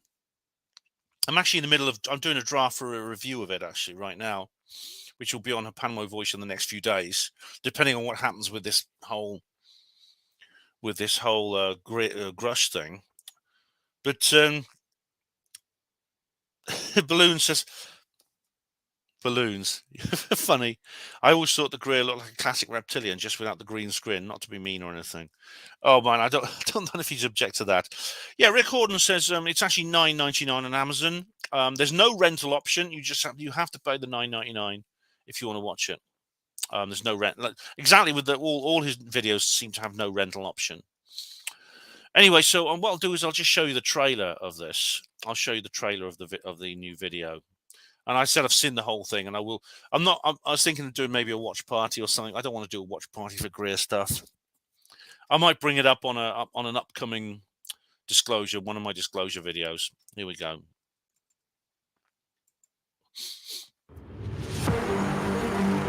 The practice you are about to learn is almost. Yeah, I'm sure I've been spammed. It's interesting. I keep getting these ads from Gaia.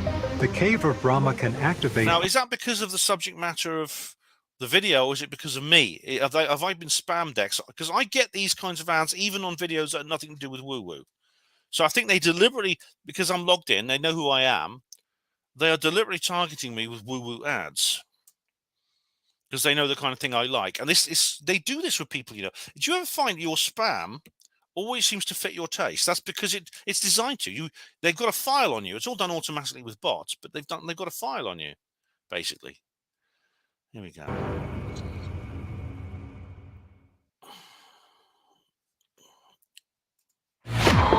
No.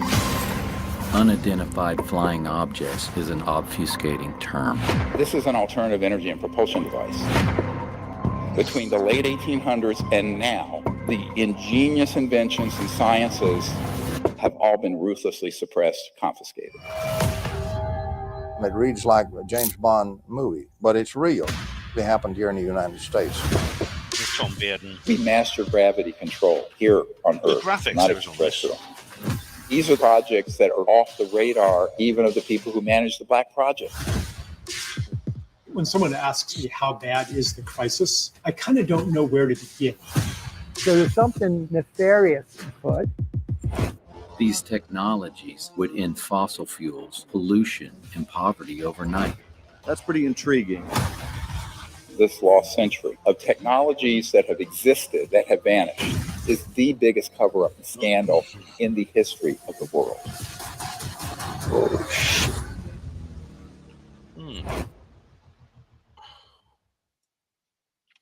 Yeah, I mean, I don't want to say too much about this. I actually did enjoy it. I watched it. It's actually better than his last one he did. But I always have mixed feelings. I have very, very mixed feelings about Greer, as you know. I mean, for example, I mean, he raised about £4 million, I think, to produce that video. We've just seen the actual movie, the documentary. But when you look at it, it obviously doesn't have a £4 million budget. I wouldn't be surprised if his budget is just maybe a few thousand, something like that. It's not. So what does he really need £4 million for that? Yeah. Rick Gordon, do a Brian Cox takedown stream. I give the Coxer a big walloping in all my videos. Oh no, you're a knobber, Ben. You're a knobber. Oh, shut up, Cox, you twat. All right, then, guys. What's left? I think that's it That's what I think. That's everything in my notes. Except, of course, I'm going to go through my notes one last time. Except, of course, what's happening on Sunday evening if you're American, or Monday morning if you're... I've already sort of talked about... I'll go. Someone wants to mention the Las Vegas aliens. Maybe we'll go on to that. But it's Sunday evening. Hang on, where's News Nation? Hang on. Have News Nation got a Twitter? Assume they have. News Nation. News Nation TV. Is this it? I think. Oh, this is Indian. This is something different. Right. Let me just find out. Let me just find them. Here we go. Right. Let me just find out. Let me just find. Oh, I'm just playing my own video right now. Here we go. Okay. So where's their Twitter? Do they have a Twitter? Are they on Twitter? No, they're on Facebook and Instagram. Okay. I just want to find out the full details of this particular event. I know 9 p.m. I think it is. I just want to be certain when this is going to be. Oh, the Unabomber's died. That's interesting. He's gone. Ted Kaczynski. All right, I can't find it right now. But from the information I've got... Professor Simon Hollander said something, has he? I thought he would have something to say about this. I knew he would have something to say. I bloody knew it. Oh, I'm going to have to watch his stuff now. No, it's not Sunday evening. No, it's not. If you live in North America, it is. If you live where I do, it's actually the early hours of Monday morning. Now, from what I gather, it's 9 p.m. Now, that UFO podcast said it was 9 p.m. Pacific. I think it's actually 9 p.m. Eastern time, which is, like I said, it's 2 a.m. British summertime. So, if you want to watch it, you're going to have to keep some very unsocial hours. Balloons, are you going to? As I said, if I'm committed, I should be committed enough to do it, shouldn't I? But anyway. Anyway, the Las Vegas aliens. Let's go into those. Let's go into that. There's the Las Vegas aliens. Yeah, I'll show you the news story. Where is it? I'll just find the news story for you, and we'll go through that. This is only slightly. It's only like partly. It's only partly connected, but it's an amusing tale. I want to go into. Where are the Las Vegas aliens?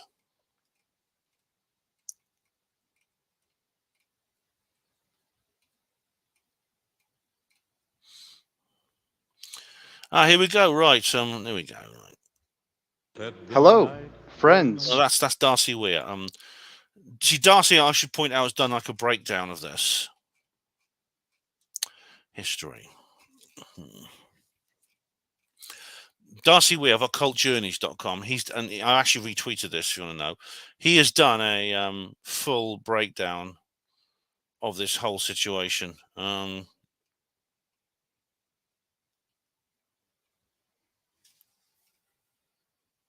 can't bloody find it now. Oh, I'll go to my general history. I'm not screen sharing, am I? No, I'm not.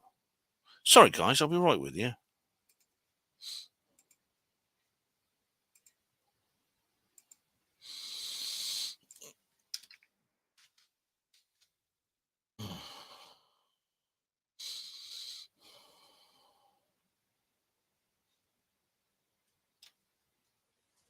There we go. Is this it? Right. Hello, friends. No, that's. I don't want to show. When life moves this fast. Shut up! I don't want to. I don't want to go through. It's this one.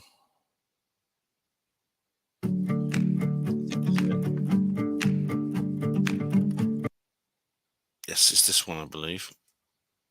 Yep, here it is. Okay, this is a news story, which where it all came out. So I know a lot of you will want to talk about this, so we're going to talk about it. I will have a little bit to say. I don't want to go into details about this. It's actually quite a simple situation, I think. Here we go. Are the aliens in the gambling establishment? Well, you can't go to Las Vegas and not put on a bet, eh? It is the police call everybody will be talking about. Thanks for joining us here at 6 o'clock. I'm Denise Valdez. I'm Brian Loftus. A family says something crashed into their backyard, prompting them to call 911, saying they saw creatures walking around. Our 8 News Now investigators digging into this for weeks now. And tonight, our David Sharns with the video you will only see on 8 News Now. David? Right, Denise, sources telling the 8 News Now investigators that several agencies believe something landed or crashed. Whether it was non-humans or not, it certainly scared the people. It is interesting how they are treating this as something serious, though. This is not a novelty piece. They're not giggling.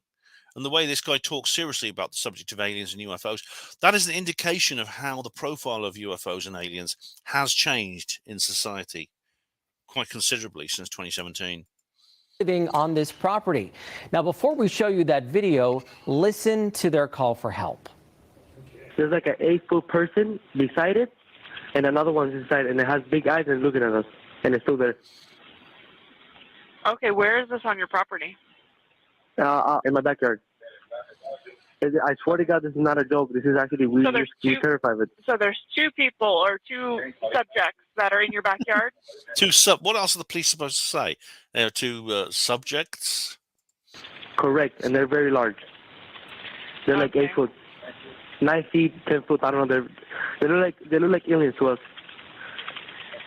Big eyes. They have big eyes, like I can't explain it. And big mouth. They're shiny eyes, and all the better to eat you with, my dear. And they're not human. They're 100% they're not human. Okay. Well, the 8 News Now investigators obtaining video as officers then responded to the call you just heard. You'll see the officers also saw something in the sky that night, but the big question is, what was it, and is it all connected? Leave her alone. It's almost midnight on May 1st when a Las Vegas Metro police officer's body cam catches this, something flashing low in the sky. 911 emergency. Minutes later, there's like an 8-foot person beside it, and another one's inside, and it has big eyes and looking at us, and it's still there. Someone calls 911 reporting 2 large figures in their backyard. No, I'm still nervous right now. The 8 News Now investigators obtaining another officer's video as he's sent to the Northwest Valley home. I have butterflies, bro. Everyone saw a shooting star. Then these people say there's aliens in their backyard. By now, it's more than an hour after that bright light. Officers meeting up with the caller and his family. What'd you see? It was like a big creature. A big creature? Yeah, like around 10 feet tall. I'm not going to BS you guys. One of my partners said they saw something fall out of the sky too, so that's why I'm kind of curious. Did you see anything land in your backyard? Or they see like a big, that's what they say. They see like a big something with light. What I saw right now, I do believe in it. Police walk into the backyard to investigate, but Metro blacked out that part of the video because it's considered private property. What's clear, they're taking this call seriously. Hey, this might sound like a really dumb question, but did you guys see anything fall out of the sky? Asking others what they saw. I would normally discount it as nothing. However, seeing as one of my partners said they saw it too, only reason I'm actually investigating it further. That investigation turning up no concrete answers as of Wednesday. Whatever or whoever fell into that yard, long gone within minutes. Oh, hey. If those 9-foot beings come back, don't call us, all right? Deal with it yourself. I ain't dealing with that. So yeah, this is quite weird, Brian was saying as we're watching this story. Now, we've been in contact with the family in that video, and as you heard in that 911 call, they seem very reasonable and honestly quite scared as you heard them in the call. No, they don't seem impaired in any way. And whatever crashed by the time that police got there was gone, but sources say that there's really no dispute. Something was in their yard. Exactly what? We do not know. I mean, it's so interesting. So like the Metro officer sees something, the neighbor sees something. I mean, so what could it be? Well, we know that there are obviously a lot of military bases around this area. George Knapp covers a lot of that stuff for us on the 8 News Now investigators. We're showing you drone video from above that area. And we know, of course, Creech not far away, Nellis Air Force Base not far. I checked in with them. They say they are not involved at all. And we are waiting to hear from the Pentagon as well.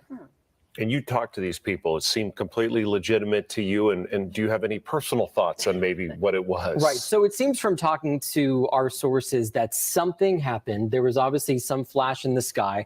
A lot of people saw it that night on the night of April 30th, early in the morning on May 1st. Did that exact thing land in their yard? I don't know. But these people said they saw some SUV circling the area. Could this have been some piece of equipment that malfunctioned? Maybe they saw something and then someone came. I can't believe we're talking about this. Right. Someone came and retrieved it from the backyard in the SUV. We don't know. This all comes as a former high-level intelligence officer, an air veteran, was on News Nation talking about how there is a program where the government collects some unidentified objects. So this might be that. We just don't know. We're going to work to find out, though. And Brian no Greer. substances. They were looking with clear substances. eyes. Very interesting. Not big buggy eyes, though. This is really unique. Thank you, David. Okay, so what do you think about that, guys? What do you think about it? Yeah, David said the ball of light crashing down, caught on by the doorbell cam. What are you on? No info about if they saw the aliens leave. Yeah, where did they go? That's the question, if they were there. Similar, yeah, it reminds me of Slender Man, yeah. The timing suggests it's part of an orchestrated psyop. Well, that's an interesting thing to bring up, because you may have noticed the date on the police dash cam. It was actually May Day. So it's over 5 weeks ago. And this is I suppose, is the situation. Now,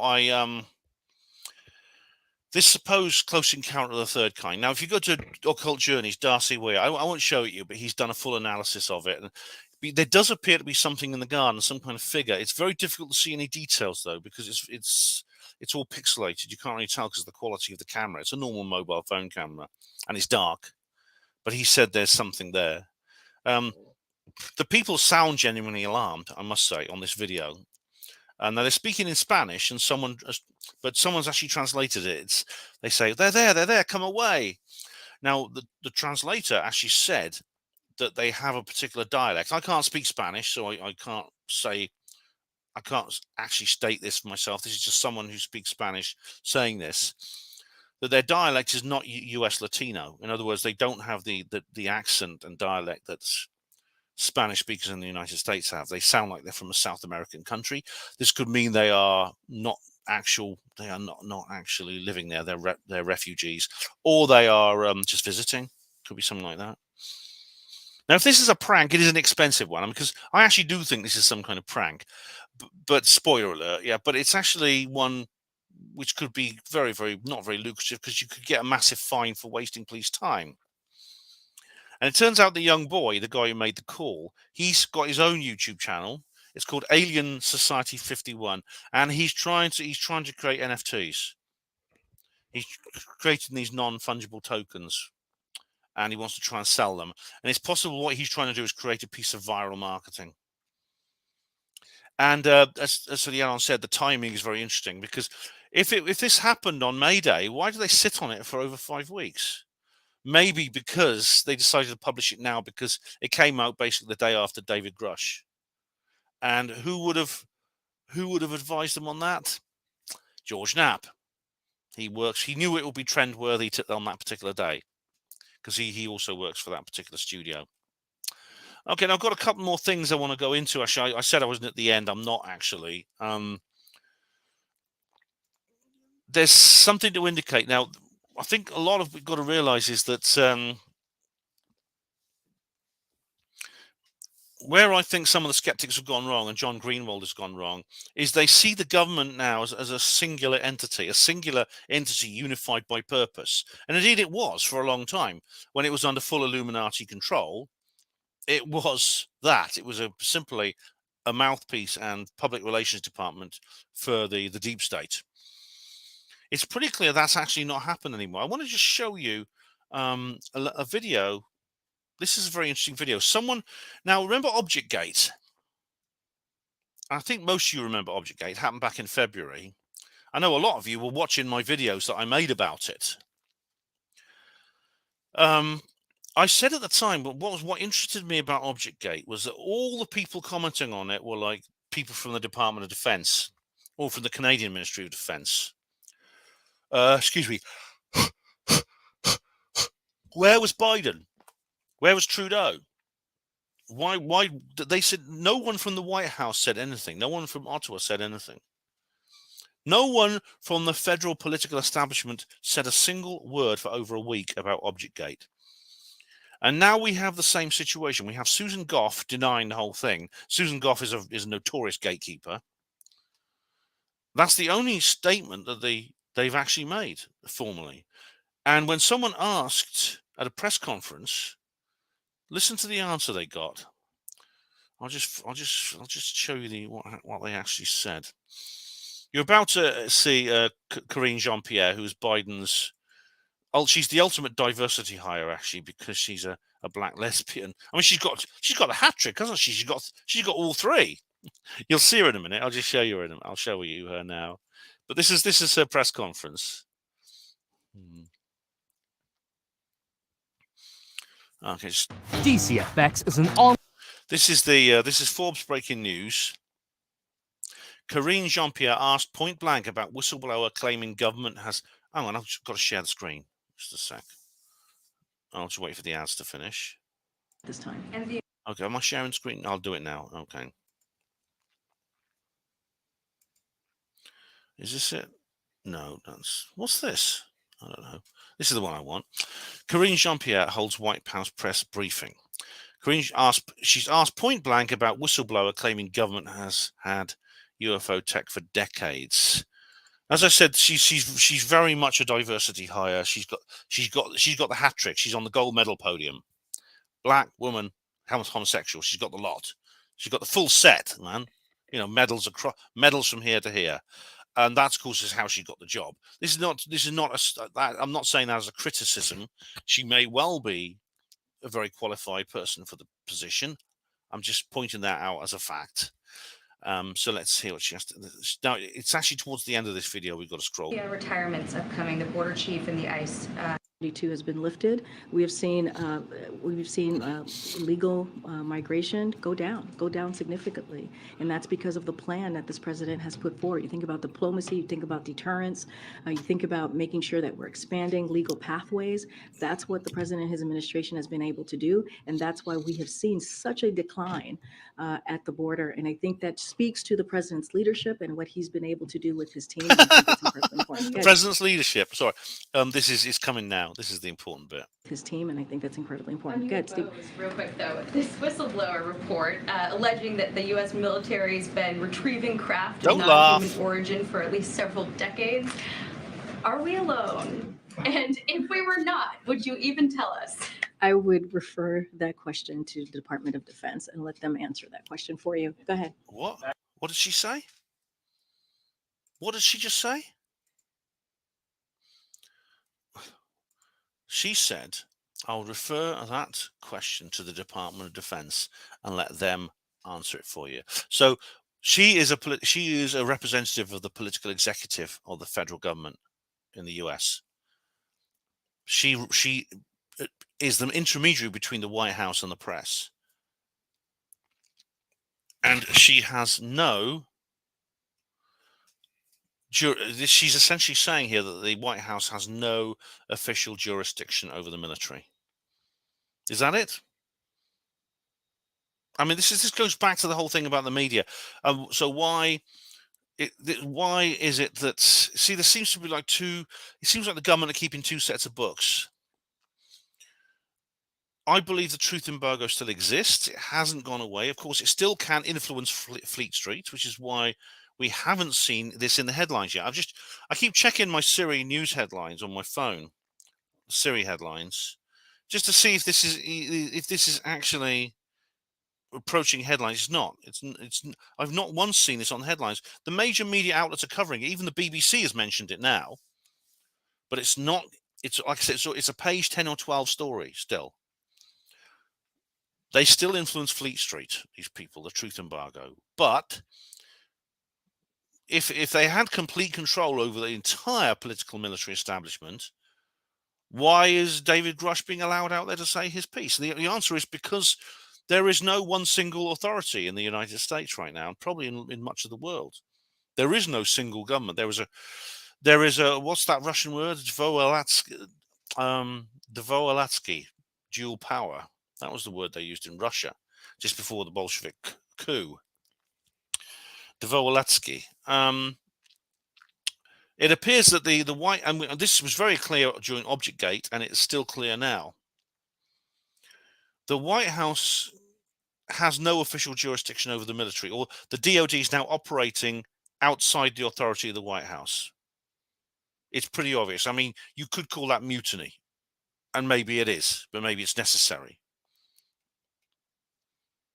That's for the press officer of the White House just to say, "Oh, I refer that question to the Department of Defense." The White House is supposed to be running the Department of Defense. See what I mean? There's something strange going on. There's something very strange going on. Anyway, guys, so what I want to do now is let's see, she's a paid shill of the Bidenopolis White House. Of course, yes. Yeah, definitely. Rhiannon, maybe it's a little insight of how the DoD has been doing its own thing for a very long time, and under Biden, it's completely in control.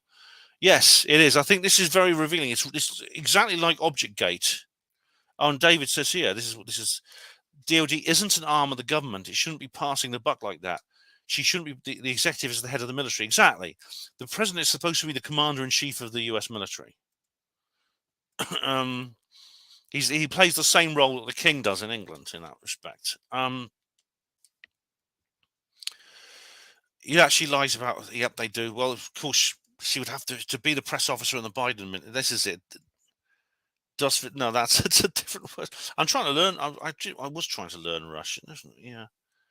Oh, see, yes, Viz. Yeah, I won this. I won this in the lard eating competition at Weird Weekend North last year, if you remember. Hello, cute Kanji. How do you do? Welcome.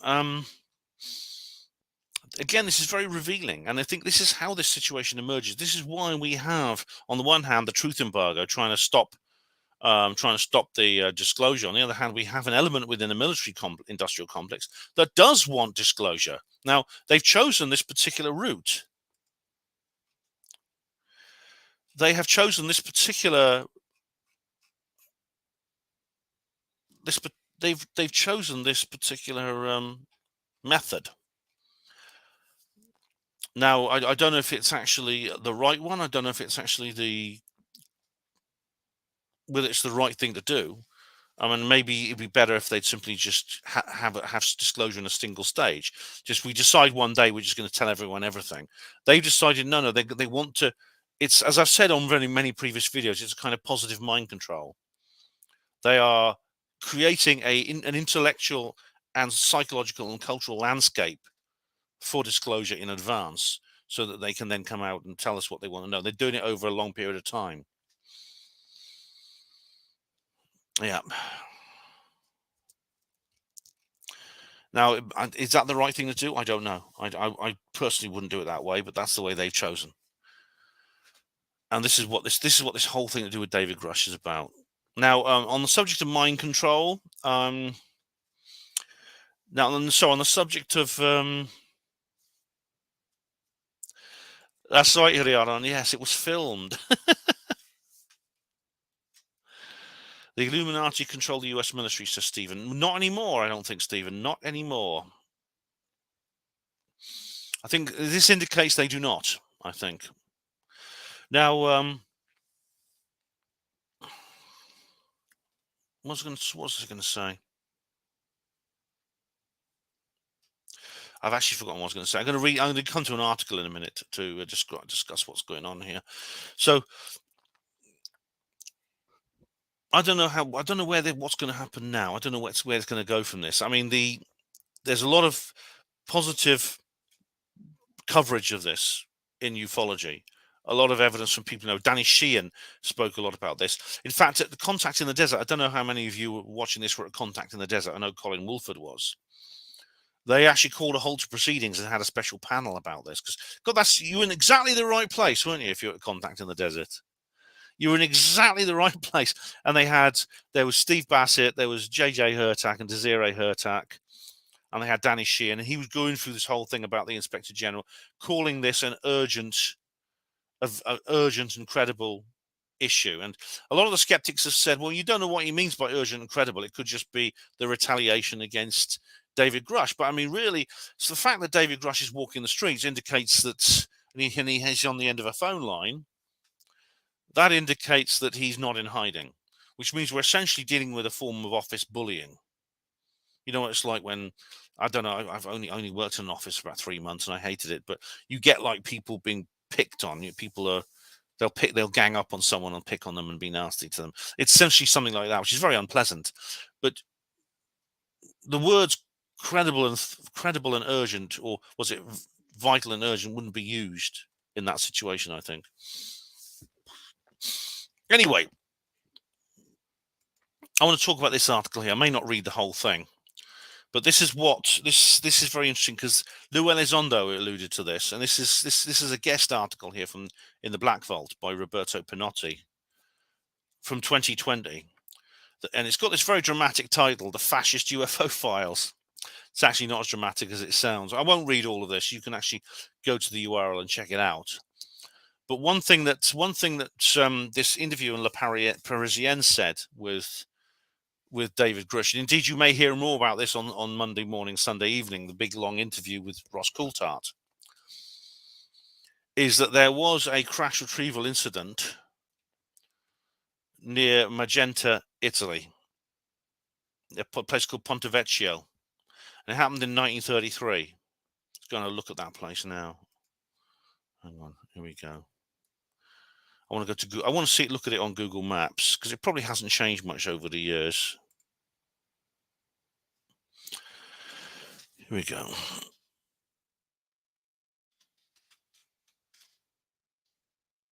Ponte Vecchio. Here we go.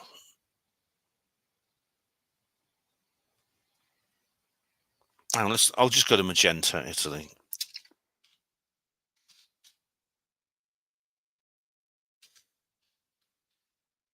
Magenta, Italy. Here we go.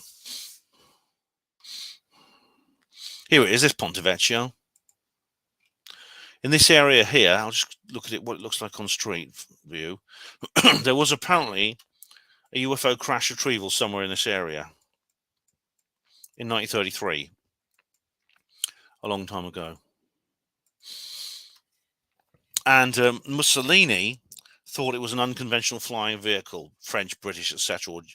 And but it turned out that it was ET. It was actually an ET vehicle. And if you look here, it gets very funny because there's a photograph of it. There's a picture. As you can see, there appears to be 3 objects. There's 2 flying saucers there and a cigar-shaped object. And as you can see, there's these documents all about it. Can you all see this? I should be on screen share. Yes, I am. Good. And it's a quite a long, complicated story. But you see, this is the I can't speak Italian, but this is a highly confidential Italian government telegram dating back to June 1933. Get out of the way. From the Director of Special Affairs. On a personal order of Il Duce, absolutely no mention is to be made of the alleged landing of an unknown aircraft on national soil. The same applies to today's news for publication by the Stefani Agency and individual journalists. Maximum penalty will be enforced by the Tribunal for State Security. And this is like his telegram here. It's very interesting. It's all about, it talks about unknown aircraft on national soil. Alleged landing of unknown, yeah.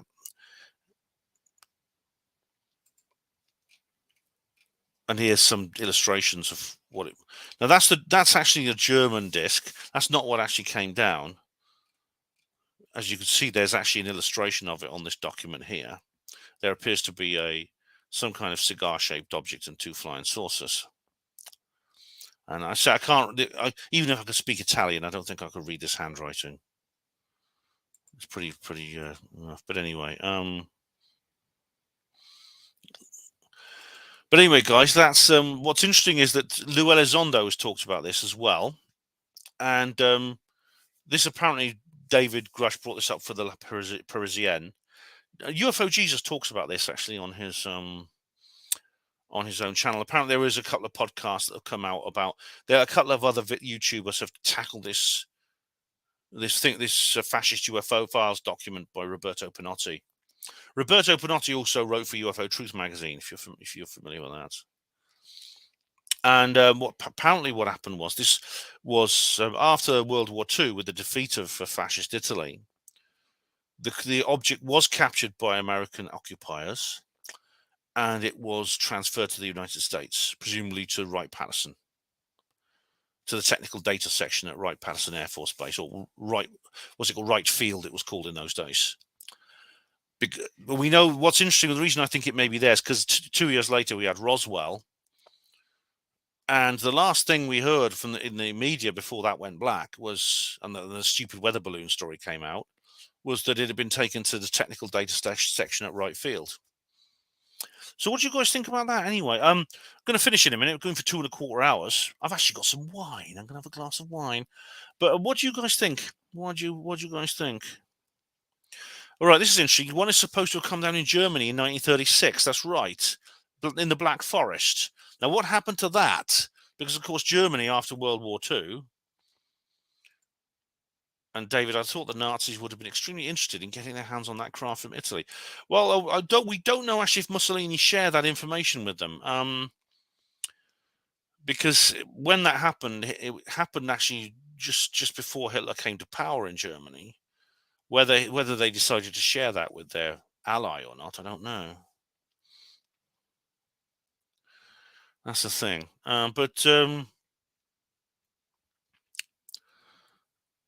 The question is, what happened? What happened to the craft? What happened? What happened to the German one? And what happened to? Was that also captured by? Because of course, with Germany, there was a thing called Operation Paperclip, where basically Germany was plundered. It was plundered for all its wealth, all its resources, all its scientists, like Werner von Braun, balloons. When the aliens reveal themselves to me, I'm going to refer them to your house, Ben. Are you available to be our Earth representative? God blimey. Am I going to be the DOD to your White House? Is that what you want to know? Yeah. So the question is, what happened to these artifacts? And of course, if this hearing takes place in Washington and at Congress, and Grusch is allowed to testify, and I say it's going to be very, very difficult to. It's going to be very, very difficult to sell a public hearing without Grusch testifying publicly, and the Congress people actually dealing with it, which is going to happen sometime soon. They said they're already preparing for this sort of thing. We should have a date soon for it. How are they going to explain that Grusch can't testify if that is the plan? I think he's going to have to. And what's more, night balloons. See ya. I'll be finishing myself in a minute. And questions like this are going to come up because these articles have been published now. More articles will be published. Thanks, balloons. Night. So what do you reckon, guys? What do you reckon? Let's see. Are there any final thoughts I can think of? I don't think I can think of any final thoughts, except, yeah, we are in a situation where there's a kind of climatization process going on. Like I said before, it's almost like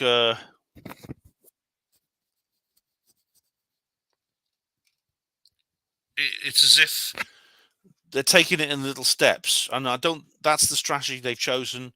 Whether that's the right way to go about it, maybe it's rather like they think they're comparing it maybe to a diver coming up from deep water. Of course, a diver that comes up has to come up very slowly, otherwise the nitrogen inside them will basically boil their blood, and they can die. Or you have to put them in a decompression chamber and then slowly reduce the pressure. Yeah. Do you like UFO Jesus? Stephen, he's cool. He's really cool. It's post-disclosure world. He's very good. Drip, slow disclosure. Exactly, David. That's what they're doing. That's what they've chosen to do. Maybe if you want the aliens to land, then start a world war. Oh, well, I wouldn't like to put that to the test because there's evidence to suggest they're very interested in our nuclear weapons. Some people have theorized that in the event of a full-scale nuclear exchange, they would do so. They would take action. I obviously I hope that's the case. That'd be nice to know. It'd be nice if that were the case, but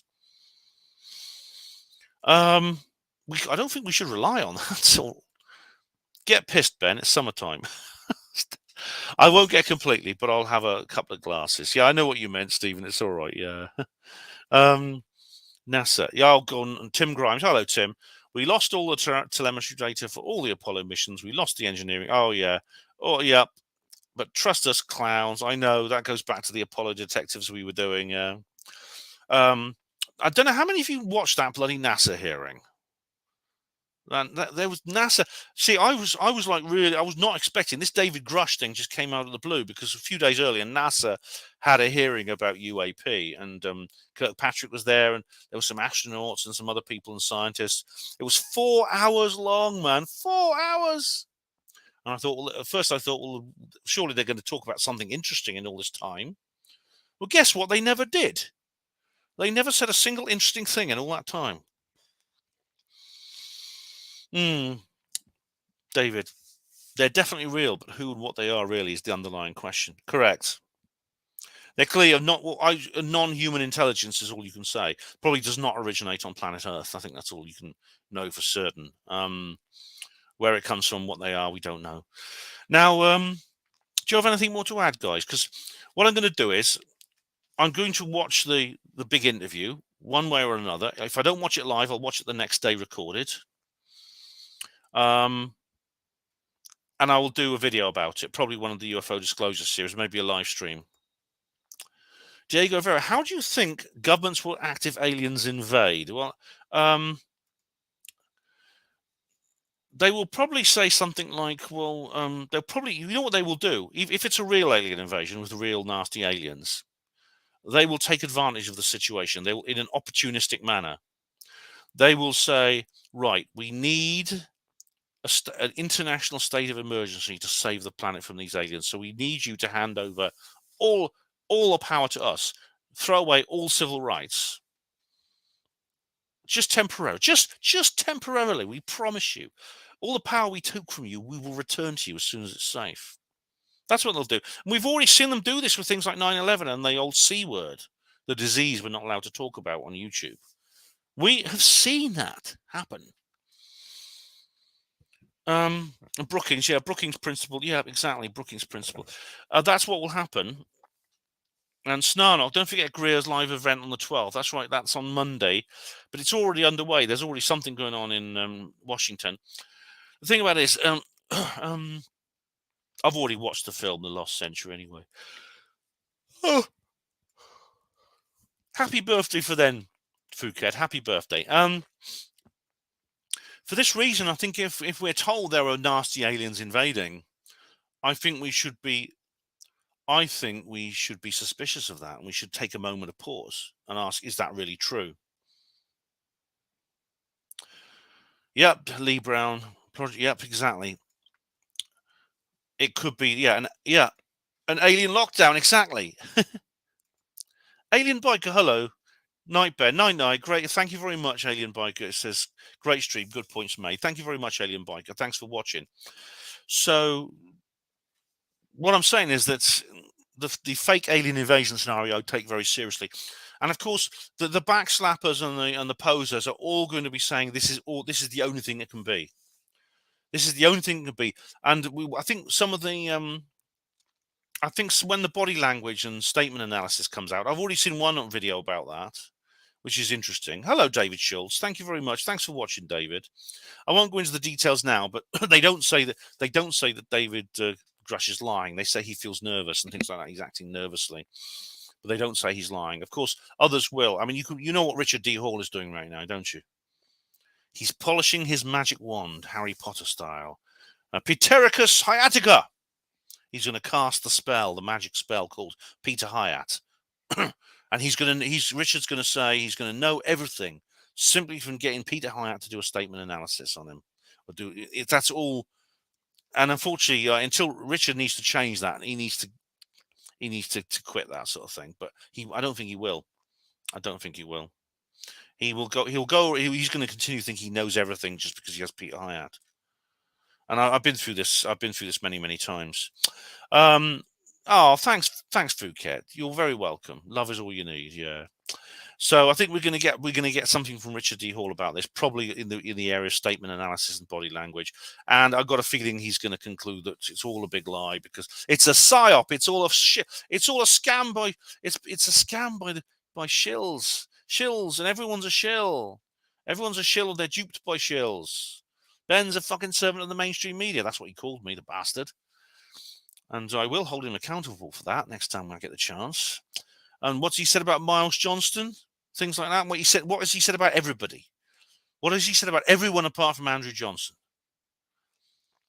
I think we know exactly what he's going to deal with. I think Rihanna says Richard's got enough to deal with at the moment. Of course, he has this horrible situation he's in, which I 100% sympathise with him for. However, you know, Richard's a tough old bird. I think he will. He'll probably take time. He'll probably take time out to deal with this. I think, and I'm pretty sure what he's going to say. I'm pretty sure, and he's going to be wrong. Yeah, hello, Snarnock. If there's a fake one, what would all those potential whistleblowers say who work for those organisations while it's happening? Well, I hope they'll speak out. That's what I hope.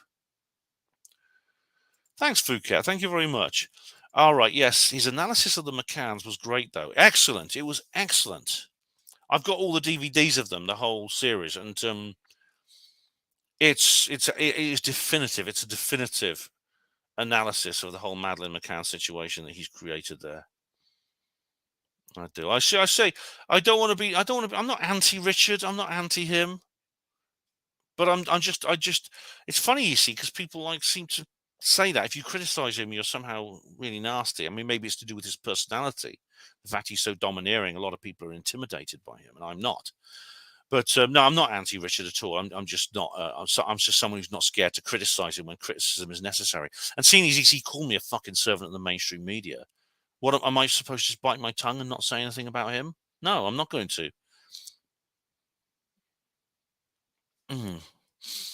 David says here, these projects are tied up in SAP, special access programs, intertwined with the private sector, and it's likely even president doesn't have access.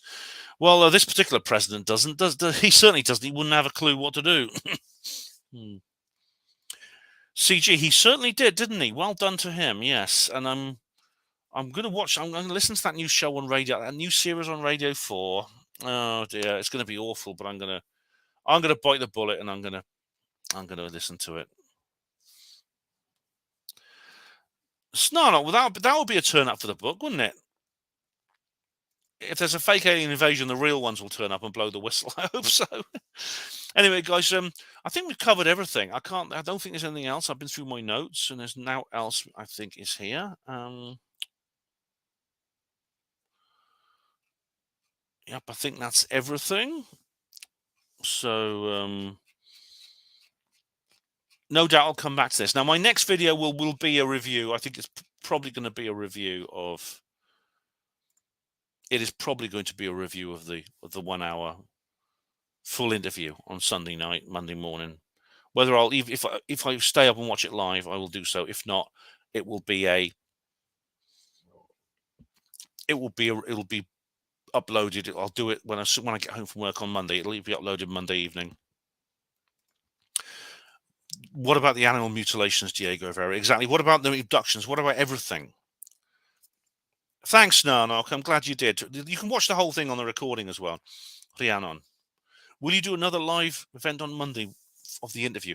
I will probably do like a review of the interview just recorded, but then I might do a live stream after that. So I'll do both. CCG, you're welcome. Says thanks for the stream. You're welcome. You're welcome. Thank you very much. Thank you everyone who's posted in chat. I really appreciate you doing that. We got good viewing figures tonight. 56 is quite good for me. If indeed I'm not got more and they're not telling me, maybe I've got higher viewing figures and they're keeping it from me. But I want to thank everyone. I want to thank Mr. CG. I want to thank CCG. I want to thank Rhiannon Jones, Snarnock, 69 Phuket, Diego Rivera, Lee Brown, David Splendid Isolation, Acute Kanji, and David Schultz, and everyone else, Stephen Truth Seeker, and everyone else, and Glowtone. Bye-bye, Glowtone. Thanks, Tim Grimes. Much appreciated. Oh, you're welcome, David. Splendid Isolation. Night, Ben. Thanks very much, Hariana. We're all good folks. We are indeed. Yes, we are indeed. Cheers, Recording. Thank you very much for posting in chat. Thank you for everyone who's watched and lurked.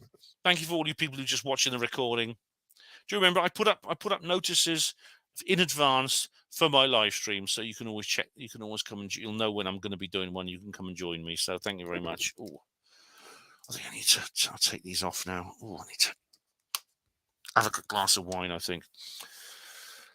But night, cute Kanji. Night. Thank you very much. You take care, Lee. Night. Okay. And so thanks very much, all of you, for watching this live stream. There'll be another video very soon. Probably, like I said, probably Monday. There'll be a new video all about this interview. I'm gonna watch the interview one way or another because, of course, for those of us who are not in America, it's going to be on social times. But this 1 hour interview, Ross Coulthart and David Grusch, is going to be available as afterwards. You can bet, and I will be commenting on it. So, thank you all of you, and good night. It's brilliant. Yes, it's brilliant. That is Century to Self. Good night, Snarnock. Good night, everyone. Thanks for watching.